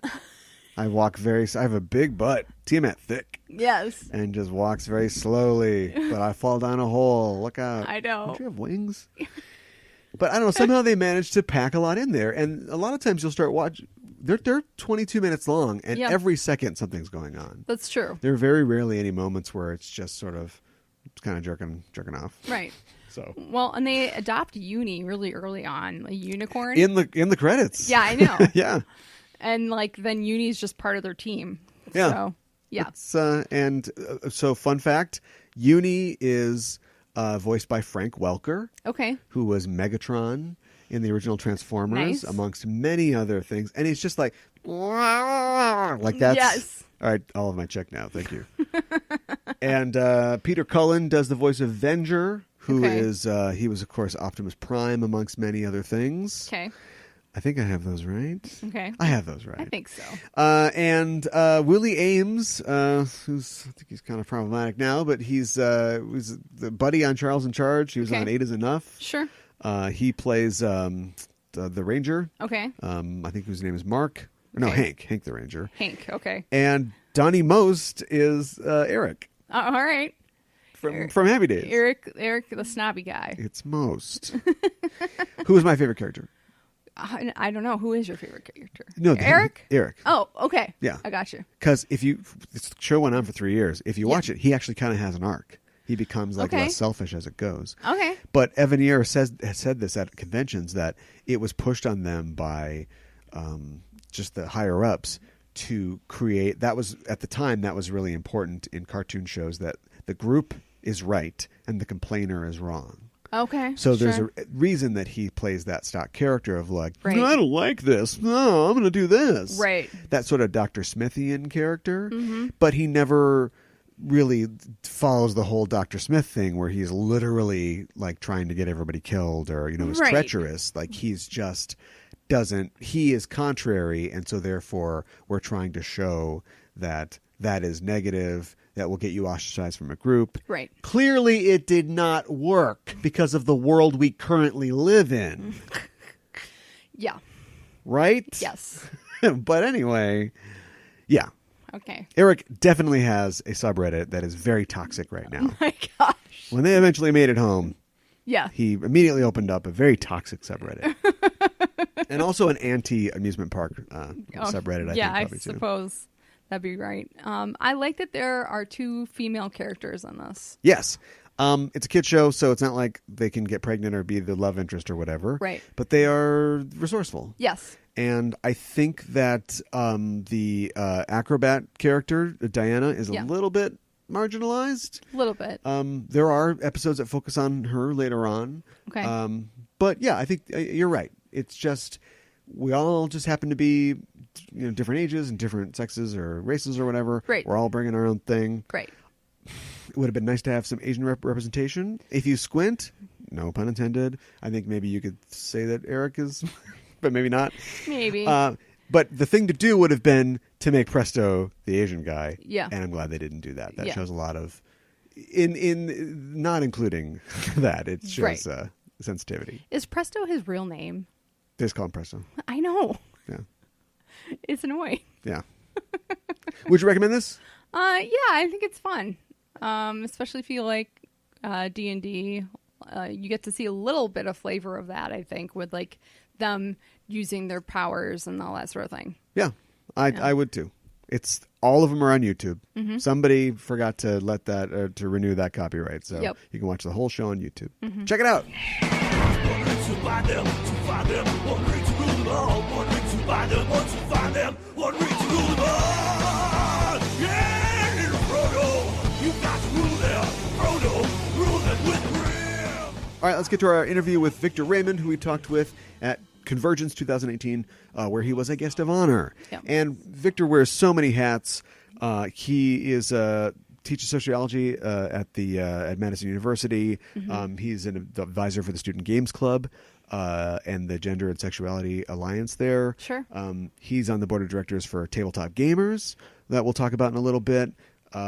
He's on the steering committee for the Carl Brandon Society. He has a long history with CONvergence and with Minicon as well, and we talk about all that in the interview, and here it is.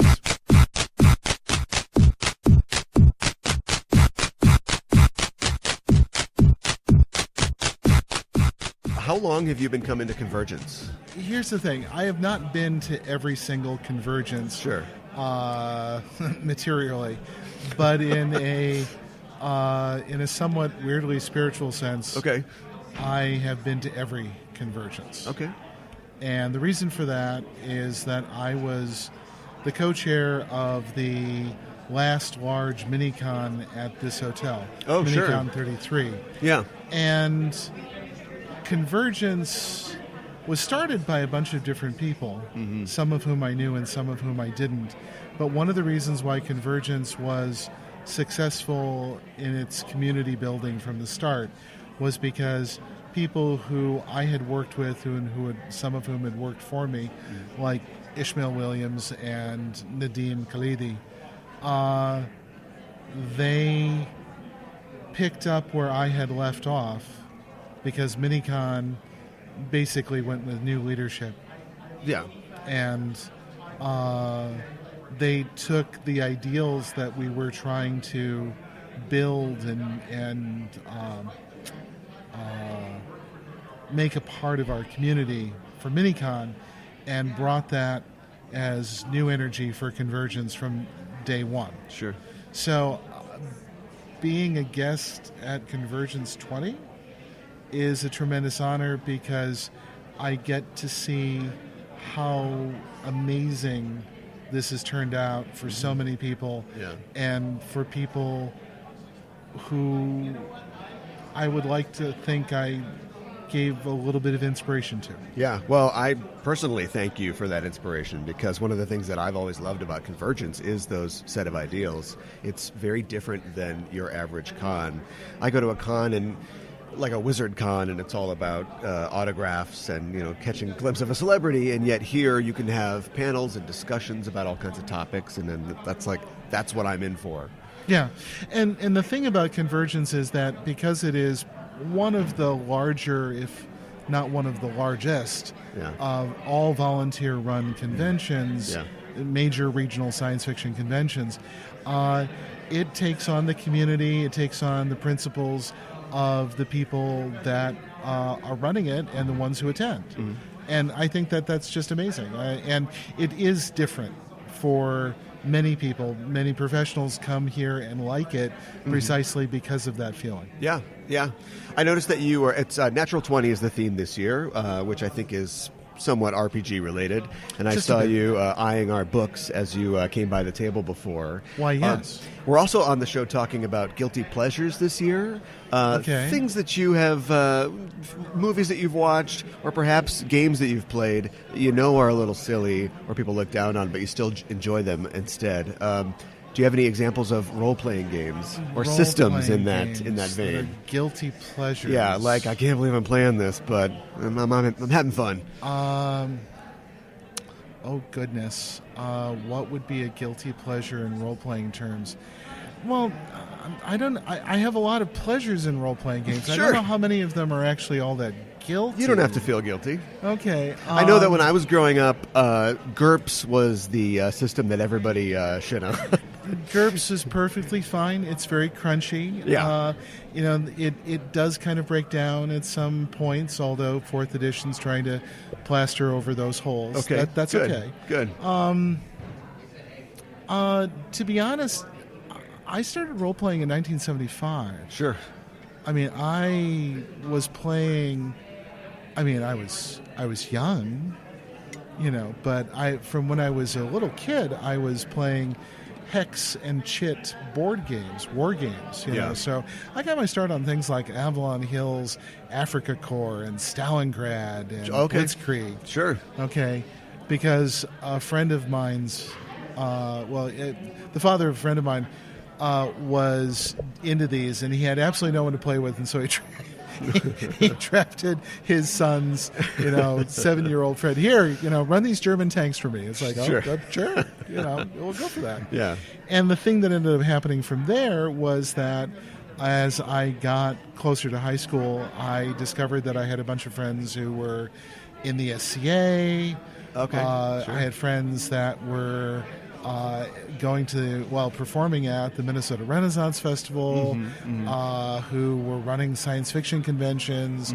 Oh yeah, and who were also playing Dungeons and Dragons. Sure. And so when I started playing in 1975, that was the only game around. Yeah, right. Yeah, so in terms of games, I find myself playing all sorts of stuff since then.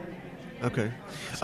You describe yourself as a game preservationist. What does that entail? Oh, I don't know if I'm a games preservationist. I'm just... just keeping it all in your head?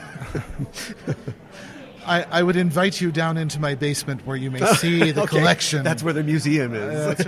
Well, actually, the crazy thing about this is that the only thing that was going on for me was that I just never got rid of stuff. Yeah, I know how that is. And then I started like, oh, wait a second. I don't have everything in this series. I Sure. better, I need to get the first issue of that. Or wait, And so my basement is lined on all four walls with stuff. Yeah. And we still game down there, amazingly enough. Sure. But I've also been exposed to people who are real collectors. See, I collect and play. It's great. Sure. No, I've met real collectors who have the truly obscure stuff. My friend John Peterson, who is the author of Playing at the World, Okay. which is the magisterial history of how we got from Prussian military war games to D&D. Right. And John's got a second edition of that coming out soon, which is, Okay, I think, cool. really good from MIT Press. Sure. There's so much more. I mean, it's kind of like there's kind of a hidden history of role-playing games. Oh, that absolutely, yeah. we could dig out. Is there a balance for you in between the kind of wargamey aspects and the role-playing aspects that you think is the sweet spot for your style of play? Well, if you roll enough natural 20s, you can solve most problems. Yeah, all problems can go away after that. No, actually, I don't see it as being. I don't see those things necessarily as being in They're not tension with antagonistic. one Yeah. another. But I will make a statement that was. I hope this is going to be controversial. Please. And that is that I will assert, both on the basis of my personal experience but also my academic experience, that all role-playing game preferences are a matter of taste and style. That there has been no evolution of role-playing games from bad to better. Okay. There has been an amount of change that has taken place over time. Sure. We could talk about games that are perhaps better written from an English perspective or better edited, certainly better art. Yeah. That one's not hard. But in terms of saying, oh, yes, oh, no, I play this game and it's so much more advanced than all the games that have gone before. Right. It's like, no, you've merely found the thing that you like and works for you. Sure. That's great. Sure. That is absolutely great. People should play what they like. Yeah. Back to the GURPS argument. Yeah. It's like, play what you want. Yeah, sure. And I will admit that over the past 10 years, I've been a part of what's been called the old school renaissance or old school rules or revival that stands in for a bunch of things. Sure. But many people mistake that as being just simply about nostalgia. Yeah. No. There is actually a coherent play style and set of preferences and values that go along with it. And they're not conservative either. It's not like, oh, yes, we're war gamers. No. Some people might be. Mm-hmm. But the OSR got its start for almost exactly the same reasons that story games, like Spirit of the Century, Fate, let's see here, Fiasco. I mean, the whole range of all of that. Both movements got started mostly in reaction to what was already there. Mm-hmm. And story games and more narratively focused games got their start largely because of what was seen as the crunchiness of D&D 3.0, 3.5, 3.14, 15927. Yeah, right. Okay. Yeah. And similarly, there were an awful lot of people in the OSR who looked at those same rules, the what is now Pathfinder. Yeah. And don't get me wrong, I like me my Pathfinder. Yeah. But they looked and they said, no, wait a second, this has gone in a direction that we don't particularly care for and we want to do something else. Yeah. Both game styles are a preference. Mm-hmm. And what people shouldn't do is fight over, no, that's bad, wrong, fun. What Right. they Yeah, should be yeah. doing is saying, I like this. Do you like that? Oh, we both like that. Let's go play that. Right. My source book is more right than your source book, and let's look this up. And I'm happy for you. yeah. Okay. Can you talk about your work with tabletop gamers? Tabletop gamers, rock on. I gave out so many ribbons this weekend. Oh, great. It's not funny. Great. And I should probably note that the Tabletop Gamers Board of Directors meeting is happening as we speak. Oh, is it really? Okay. I had to let the chair know that no, I'm not going to be on the conference call this afternoon. This is the at-large part of This is the at-large part of it. Yeah. Tabletop Gamers got its start a number of years ago by my friend Jeff Sorensen, Okay. who works at Iowa State University. Jeff's probably saying, why are you letting this information out? Oh, okay. Okay. But Jeff is a long-time game player, and he and I connected when I was there for graduate school. And Jeff went to Gen Con, goes to Gen Con pretty regularly, pretty much every single year. And started, back, 10 to 15 years ago, there were gatherings of LGBTQ gamers going out for dinner, and then it got too big. There's too many of them. Well, not to mention as the convention got bigger and bigger and bigger. Yeah. Okay, so it got too big, to go out to Ruby Tuesday's table for 200. Right. It's just not working. Yeah. So instead, they decided, okay, well, let's just help people find one another. So started giving out ribbons that said gamer, Gaymer, or ally. Okay. Sure. And just as here you go. And for Jeff, it was just kind of like I've got some disposable income, I'll do that. Well, and then people came along and said, wait a second, we'll help fund this. Sure. Okay. And then it got to the point of where I think it was GoFundMe turned around and said, you have raised enough money that you must now be a nonprofit. Oh, okay. Interesting. And so about a year and a half ago, I helped Jeff put the organization onto a proper nonprofit footing. Sure. Proper nonprofit footing. I think yeah. And that's been exciting. We had our first strategic planning session last October. Sure. But probably the thing that your listeners want to know about is we give out about 11,000 ribbons Sure. at Gen Con Okay. every year, Yeah. gamer or ally. And I have to say that as the gaming guest of honor for CONvergence, I was hoping that they'd have, some appeal here. What I didn't realize was just how much the sort of ribbon convention culture was so popular It's here. robust. Robust. And they were and so I was going around this weekend saying gamer or ally. Sure. And people were like, I must have them, and I was like, this is great. So I had a great time playing Ribbon Fairy. No, okay, I meant that. I said that. I went there. Okay, so You can yes. own it, yeah. I can own it. Okay. Where can people find out more about tabletop gamers, and also where can people find you online? Okay, there are a number of places where this works, but I'll start with Tabletop Gamers. Go to tabletopgamers.org. That's tabletop, as you would expect, no spaces, and then gamers with no spaces, so it's GAYMERS.org. Tabletop Gamers. Okay. Okay. And we're now expanding to do more conventions. So we distributed ribbons and did program items at PAX Unplugged. We've been to the UK Games Expo. Actually, I've been to the UK Games Expo. That's cool. Which was amazing fun. That was just about a month ago in Birmingham, in England. And also at Origins. And some of this is just to help people find one another. Yeah. And some of it's also to remind people that we have a diverse community and that they should recognize that and support it. Yeah, sure. And can people find you on Twitter? Yes. As far as Tabletop Gamers, I think so. Jeff makes all the trains run on time as far as that goes. Okay. So go to the website, Sure. figure that out more. Sure. As far as I'm concerned, I'm a slightly different story. In addition to Tabletop Gamers, I am the chair of the Tecamel Foundation, Okay. which exists to preserve and promote the creative legacy of Professor M.A.R. Barker. And Professor Barker was the author of the third role-playing game ever produced, Empire of the Petal Throne, which appeared from Tactical Studies Rules, now TSR, now Wizards, now... Yes, whatever. Okay. Except it's not with Wizards anymore.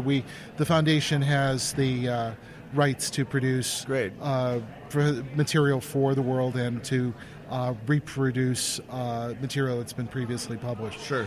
And the Tecumel Foundation can be found at tecumelfoundation.org, and that's spelled TEKUMEL foundation.org. Okay. Great. You can find out more about the world by just simply going to tecumel.com. Okay. And that's TEKUMEL.com. And we do a podcast. Really? A podcast, Oh, yes. really? It's called the Hall of Blue Illumination. Okay. And that's found at tecumelpodcast.com. Tecumel So, Podcast. yeah, so you should be able to find it. Sure. Yeah. But we're not done. Okay. Still going. Let's see here. I'm also involved. I'm the secretary of the board of directors for the Carl Brandon Society. Okay. And the Carl Brandon Society exists to increase the visibility of and inclusion of people of color in the production of and the appreciation for speculative fiction and media. Okay. So basically, it's people of color and science fiction. Let's make this happen. Yeah. Okay. And so the Carl Brandon Society was founded about 15 years ago. It's carlbrandon.org. BRANDON.org. carlbrandon.org. And we found, let's see here, we found that there was a great deal of interest to just simply recognize that we've had a lot of writers and readers of color. So we fund scholarships to writing workshops, and we provide awards. We give out awards to writers of color, but also for the best works written by anybody of speculative media and literature that explore issues of race and ethnicity. So, okay, great. Yeah, it's cool stuff. All right, well, I'll definitely put all those links in the notes of the show so people can access them easily. And thanks for sitting down with us today. Yeah, no, it was great. No, actually, there's always a lot more going on. As far as guilty pleasures are concerned, I will have to admit it. Bunnies and Burrows. Absolutely. Okay. Bunnies and Burrows. It's a guilty pleasure. I've played it since I was much younger. I can't say I've played it a lot, but every time I sit down at the table, it's like, really? We're doing it? Yes. And we have a lot of fun.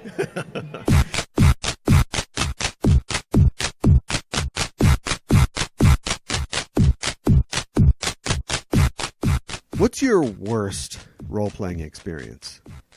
Probably at CONvergence several years ago. Oh, do tell.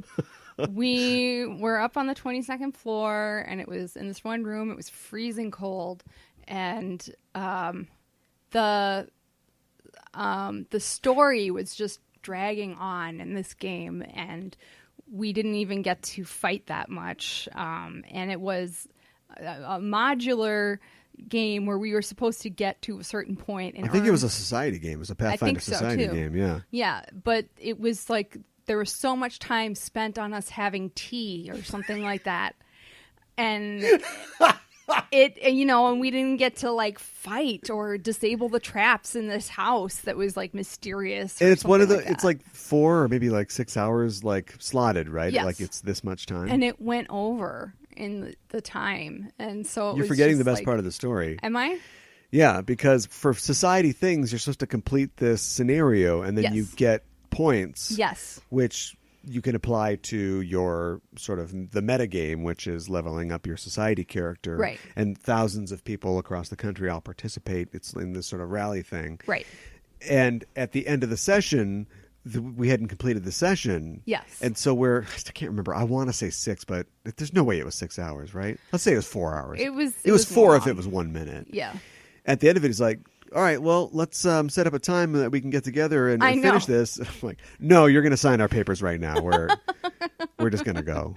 Exactly. We're not going to do that. No, so. we're not coming back. Yeah, we're trapped on the 23rd floor. Yes. So. I was really questioning the thickness and strength of those windows. I know. I was like, if I send a chair through this window, and we tie some bed sheets together, we could get out of here. I know. Because you also felt like the elevator wasn't going to come that often. So No, it never does. no. Mine was probably that. Mm-hmm. But if I had to pick another one, it was one of the first times that I played D&D. Yeah. I read a lot of the D&D books before I got to play. Sure. I think this is probably an experience a lot of people had because you think it's tough getting a group together when you're an adult. You've got a car and a house. That's true. And money for snacks. Mm-hmm. Try being a kid. It's not always easy. And so I think I had been lent the books and read a lot of the first edition books before I got together and play. Okay. When I finally got together to play, I had created... It's one of those things where it's just two kids because there's no other kids. So one kid's the DM and then I'm the player. And so I was Okay. running my own party. I had created, a fighter, a wizard, a thief, and a cleric. The Okay. classic party. And we got wiped out first fight Oh, wow. against like a trio of kobolds. Wow. Very, Kobolds. very poor showing. That sucks. Very poor showing. Oh. Because I didn't get how it works. And also, that guy was a jerk. DM was a real jerk. That's too He bad. took perverse pleasure in every every kill? sword stroke. Oh, man. So, yeah, not great. No.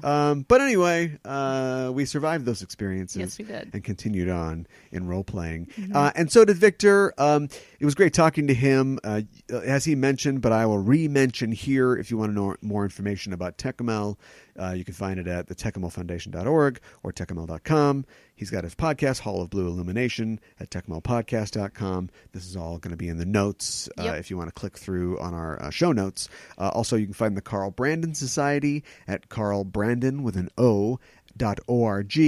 Of course, there's Tabletop Gamers, which is a nonprofit that addresses homophobia in the tabletop gaming community, which I'm kind of proud to say, I guess. I'm not trying to pat myself on the back, but I haven't run into in a long time. I Yeah. think I travel in the right circles. I know that it exists. Sure. And tabletop gamers, their work is important. Right. But I guess I'm kind of like proud to think that I've picked good game partners. Yes. Because I haven't run into this in a long time. No.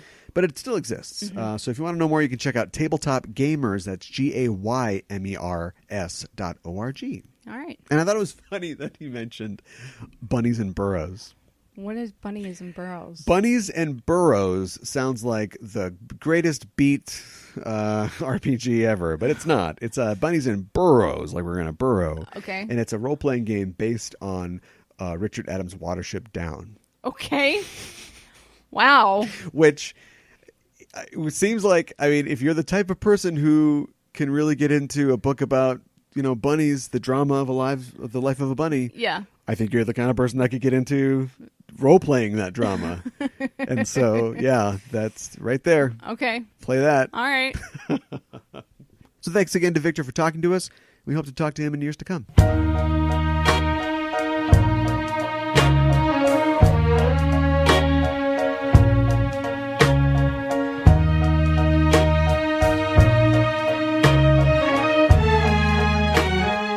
All right, our last subject for today's show, or the night's show. Maybe it's a night without a day Ooh. and a day without a night. There you go.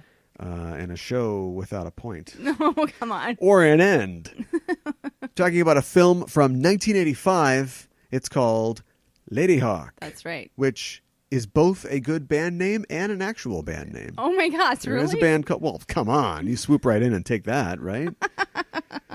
Yeah. Was that before or after the movie came out? That is a good question. Why do you always ask me questions that I'm never going to be able to answer? I don't know. I'm going to take the time to look it up. Okay. We don't have this kind of time. No, we don't. It is... Ladyhawke is a New Zealand singer-songwriter, Okay. and she began singing and songwriting in 2001. Okay, so it's So the post joke's the movie. on her. All right. Yes. Okay. What'd you think about this film? No. What happens in this film? Matthew Broderick is an escaped prisoner. He runs. I bet you're wondering how I got in this dungeon. Yeah, I know, right?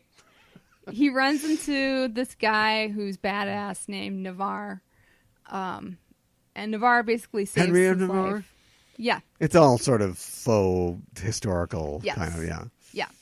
I thought his name was LeVar. LeVar? Yeah. Don't take my word like for it. LeVar Burton. Yeah. Yeah. And I'm like, nope, it's Navarre. Yeah. And he has this hawk that he keeps with him at all times. And he runs into this lady who has a wolf with her. And she's kind of mysterious, and he's like, I don't get this, but whatever. We eventually find out that LeVar and Isabeau, which is the name of the lady, Navarre. I said LeVar. Dang it. They're kind of like star-crossed lovers in a way, like because they've had this curse placed on them, where Isabeau is a hawk by day and a lady by night, and Navarre is a man by day and a wolf by night. Yes. So I think you actually got that right. Yeah. Nice. They're lovers, but they can't be together. Right. And it's this evil bishop that put the curse on them. Yada, yada, yada. Yeah. The end. Yeah, We pretty much. never figure out what all that's about. Like, if this was made today, they'd be like, no, in the second act, we need to, like, backfill all the information about how... I compared this to... Because, okay, so great... that's a great setup. You didn't go through every little element of the plot, so you're getting a Try lot not better to. at this. And I compared it to Robin Hood, Prince of Thieves. Yep. Which came out 5-6 years later, and I think it's longer for sure, probably, but does this a little better. Because both you and I enjoyed this film, but we both also were kind of like, it's not a lot of going on now, huh? Yeah. We're just kind of walking around and stuff's, okay. We need to kill some time. Oh, the wolf falls through the ice. I know. You know, wolves, so heavy. And so that's just going to kill some time. And if this was later and with a more skilled screenwriter, you would have like Robin Hood, Prince of Thieves, where you've got the sheriff, and he's got the witch that he talks to, and he's got Guy of Gisborne, he pals around with until he kills him. Right. And so we can keep cutting back to the castle and keep see how things are going over there. Right. Whereas this is, we know the bishop's bad. We know that, actually we don't know. Somehow he put a curse on them. Yep. But you get in Prince of Thieves, which is not a fantastical world, but you get like this satanic black magic aspect. Right. I could have done with a scene where the bishop's like, kiss the ring, yes, okay. And then he goes down some stairs in his dungeon and he's got like a pentagram in the basement or something like that. Right. And instead we only get 1 or 2 scenes that sort of suggest that he is also attached to the pair, by this sort of like weird magic bond. And then of course you've got Imperius or whatever, just tells us the whole thing. He's like, this exposition punch is delicious. Let me tell you the whole story here. Yep. Exactly. And Matthew Broderick is kind of just like the hapless guy who kind of stumbles upon this mythical thing and ends up deciding to help them because he believes in their bond of love. I'm not exactly sure. It doesn't really go into that. I think that he was probably the most, not him necessarily specifically, but that was like the most successful part of the film, I thought. Okay. Because Isabel and Etienne or Navarre aren't going to change. They are heroic. They are pure. They are star-crossed. It's Gaston that we're worried about here. Yep. No one steals like Gaston. No one kneels like Gaston. No one swims out of a sewers like Gaston. And he's got this running, I thought it was a great choice, like this running dialogue going with God, where he's like, oh, please let me out of here. I'll never steal again. And he's like, I know I said I wouldn't steal, but you're God. You know that I'm untrustworthy. Right. And you get the, it tells you, and if he had just turned to the camera, it would have been Ferris Bueller. Yeah, Do you know exactly. what I mean? Like, how did he get trapped in something about the 80s and Matthew Broderick? We want to see this guy talk to himself. But you get the idea that, he is this sort of amoral figure who's just going to kind of do what he has to do. Right. And he is affected by their devotion and their fidelity to each other, and I thought that was one of the most successful things. Yeah. He doesn't have to sacrifice a lot. No. He does get the fire scratched out of his chest by a wolf. He does. But other than that, all he does is just go through a sewer that he's already been through. Yep. I guess it's dangerous. Yeah. He feels it's like his dangerous. life is at stake. Yes. So for him, it is danger. Yes. But yeah, it's not like he has to make any big sacrifice. No. And then he just slides a guy's sword to him at the end. Yeah, exactly. Yeah. But no, I mean, I thought that was the most successful part. I mean, the pacing and the real sense of danger was not always, tip top. Very clear. Yeah, but tracking his kind of thing, I thought that part was good. Yeah. Rutger Hauer is just, boy, if we had 10 more of him, Yeah, I know, right? he's just great in everything. And I think Michelle Pfeiffer is okay in this. This isn't the Bechdel cast. It couldn't be because there's only one lady in this. I know. I think the movie makes the point to say this, but it also shows this, that she's not taking this thing lying down. No. You know what I mean? Mm-hmm. Speaking of the Bechdel cast, Alfred Molina comes to kill the wolf at one point. Yeah. And she's gonna off that guy. Yeah, exactly. And kind of inadvertently does. Yeah. She gets his head trapped in a wolf trap. trap, and that's the end of See Ya, Alfred Molina. Yeah. Nobody comments, do we bury him? Nobody does anything with that. No. But mostly she's relegated to damsel in distress, and everybody that Yep. talks about her has to talk about how hot she is. And it's 1985 Michelle Pfeiffer, like, we get how hot she is. Right. Like, you don't have to keep talking about how hot she is. Right. Her eyes are almost like a bird's. Weird. You're being weird. Well, and that one time when like they're on the top of the castle and the guards are chasing after them, and she is about to fall, and Matthew Broderick loses her hand, and then the sun's coming up, so her scream turns into a hawk scream. Yeah. Yeah. We didn't have any money for special effects. No. None at all. No.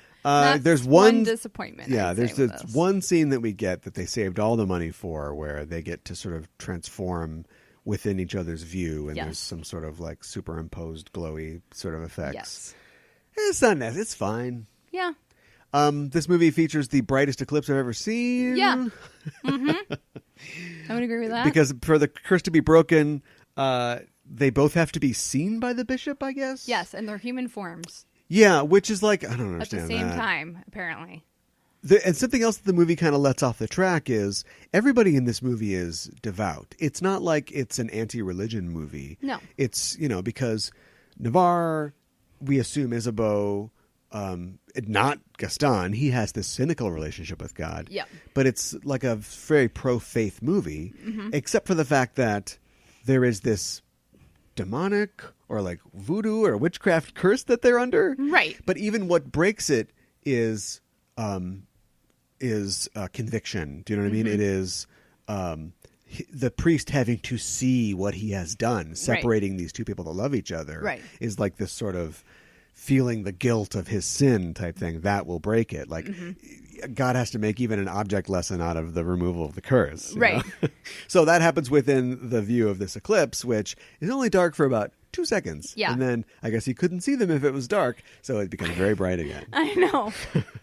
But then, like, Isabeau, like, gives the bishop, like, the leather pieces that the hawk was wearing. Which had never been unless I walked out of the room, was never really fetishized before. I mean, we No. can say, yeah, clearly that is the binder for Yeah. a hawk is their the chains that they wear. Right.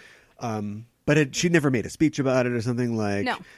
oh, my lady, you still have that thing on your ankle. And she's like, yes, and I always will until I'm free of the curse or something. Like, Right. she just kind There's of, nothing. you're like, what has she got in her hand? And, Exactly. and then you called it. You were like, oh, it's the thing on her, yeah. Yeah. And then, like, the bishop was going to kill her because if he can't have her, nobody can. That's why he placed the curse No, in the I first think you got place. that wrong. Her boyfriend was going to kill her. There's this weird thing that I Well, think is meant to evoke a sort of Shakespearean thing where he basically tells Imperius, the priest that's helping them out, Yep. if you hear the bells ring, it means that I failed and you should just kill her. Yep. Like, she's a hawk. As a hawk Yeah, because she shouldn't be forced to have this. And it's like, through this life. look, you can eat mice during the day and be like a sexy lady at night. Like, Right. that's fine, right? know. Get a job dancing somewhere, or, whatever a lady in the Middle Ages does. Convent, probably. But no, instead it's like, well, you should just kill her. I know. And so And I call this, like, when they're fighting, the bells will go off somehow, and Yes. then there will be this. I thought there would be something where we got to race, a King Lear type thing. We got to get there before the priest does it. Mm-hmm. No. No. Instead, it just, he just doesn't kill her. Yeah. And then she shows up. Yeah. And the only thing that we get is the dramatic irony of Etienne thinking that she has died, so he's, like, fighting for nothing, basically. Right. But him fighting for nothing and him fighting for her look the same. Yes. He's still just desperately wailing away Yeah. on the captain of the guard, who, not a great guy, but Right. was just doing his job. Let's be fair. He's murdered by Rutger Hauer just Yep. for doing his job, which Yep. is too bad. Mm-hmm. This was not a success. It made almost $20 million on a budget of $20 million. Oh, okay. And some fun Wow. facts about the movie. Dustin Hoffman, I think, was originally being looked at as the character of Etienne. Really? Wow. I can't imagine Dustin Hoffman in this role. And Sean Penn. Or not, Rutger Hauer, for the Matthew Broderick role. Okay, for the Matthew Broderick role, I can't imagine that either. Well, Sean Penn would have been about a little bit older than Matthew Broderick, and Dustin Hoffman would have been significantly older. Yeah. Do you think that having Gaston be an older thief would have been? I think that might have worked. It might have worked. I don't know. I think having him be young and naive is kind of good too. That's another way to go. Yeah. And then it introduces the thing that they do acknowledge in the film, which is, well, if he's a young, horny little kid and he's running around with a lady that is a naked hawk, Yep. isn't there going to be anything there? Right. And they never do anything with that. I No. thought that as I was watching it, I thought that might be another way to, like, not kill time, but, like, fill out the movie, is to have a whole, well, did you? No, I didn't. Oh, no, Right. no, and have, like, Right. a couple scenes like that. Uh-huh. But the movie isn't committing to that much comedy. No. So there's one scene where he's like, wait, you saw her getting dressed? He's like, Yes. no, I didn't see anything. Right, He's like, exactly. all right, it's fine, whatever. And then like they dance with each other at one point. Yeah, right. But that's about it. Which would have been cuter if it was like an older guy, Yeah, I suppose. I think. Yeah. That's my opinion. Speaking of the guy, Etienne of Navarre, originally Kurt Russell was going to play that role. That's insane to Up me. to and including rehearsals. Oh my He gosh. dropped out late in rehearsals when Wow. they got Rutger Hauer. Wow. Well, I think Rutger Hauer was a good choice. I'm turning into a wolf. My girlfriend's turning into a bird. I don't know what the hell is going on. Yeah, I think Hauer was the better choice. Yeah, for I that, think as much so. as I love Kurt Russell. But Yeah. yeah. Would you recommend this movie? I would recommend this movie. I thought it was fun. It's, I don't know, it's sweet. It's a sweet film. I think it's on another show on our network, Craft of Services. We talk about the movies that didn't get a fair shake or are undervalued. I think this is exactly valued correctly. Okay. People really love it, but not a lot of people know about it. And Yep. I think that that's probably fine. I would recommend that people see it if they haven't, Yeah. to become familiar with it and some of Yeah. the neat things in it. But it isn't like a classic for the ages or anything. It's just got kind of a fun fairy tale idea. Yeah. And that sweet, sweet Alan Parsons Project soundtrack. Right, exactly. Nothing better than seeing a bunch of knights on horses in here and down. exactly. I think you said Casio oh boy, keyboard demo button. Yeah, I think you said, oh boy, you can't tell when this was made. You'd never know. No. And even that they know, Ageless. because as it gets to the end and the more like emotional parts when they're reunited, it's all orchestral. I know. They dropped that. I know. I was kind of bummed they dropped it. Oh, really? A little bit. We did it. We're free. I love you. I love you too.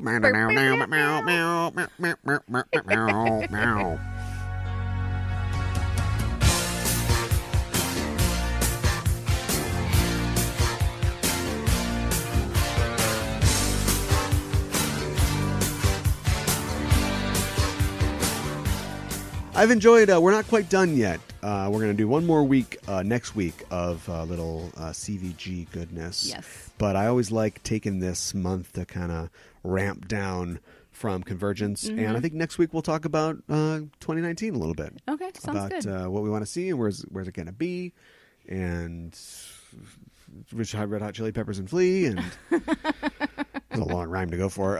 So anyway, in the meantime, you can find us on Facebook and Twitter and all the social media outlets, and you can also find the show on Apple Podcasts. If you haven't subscribed to the show, you should think about it.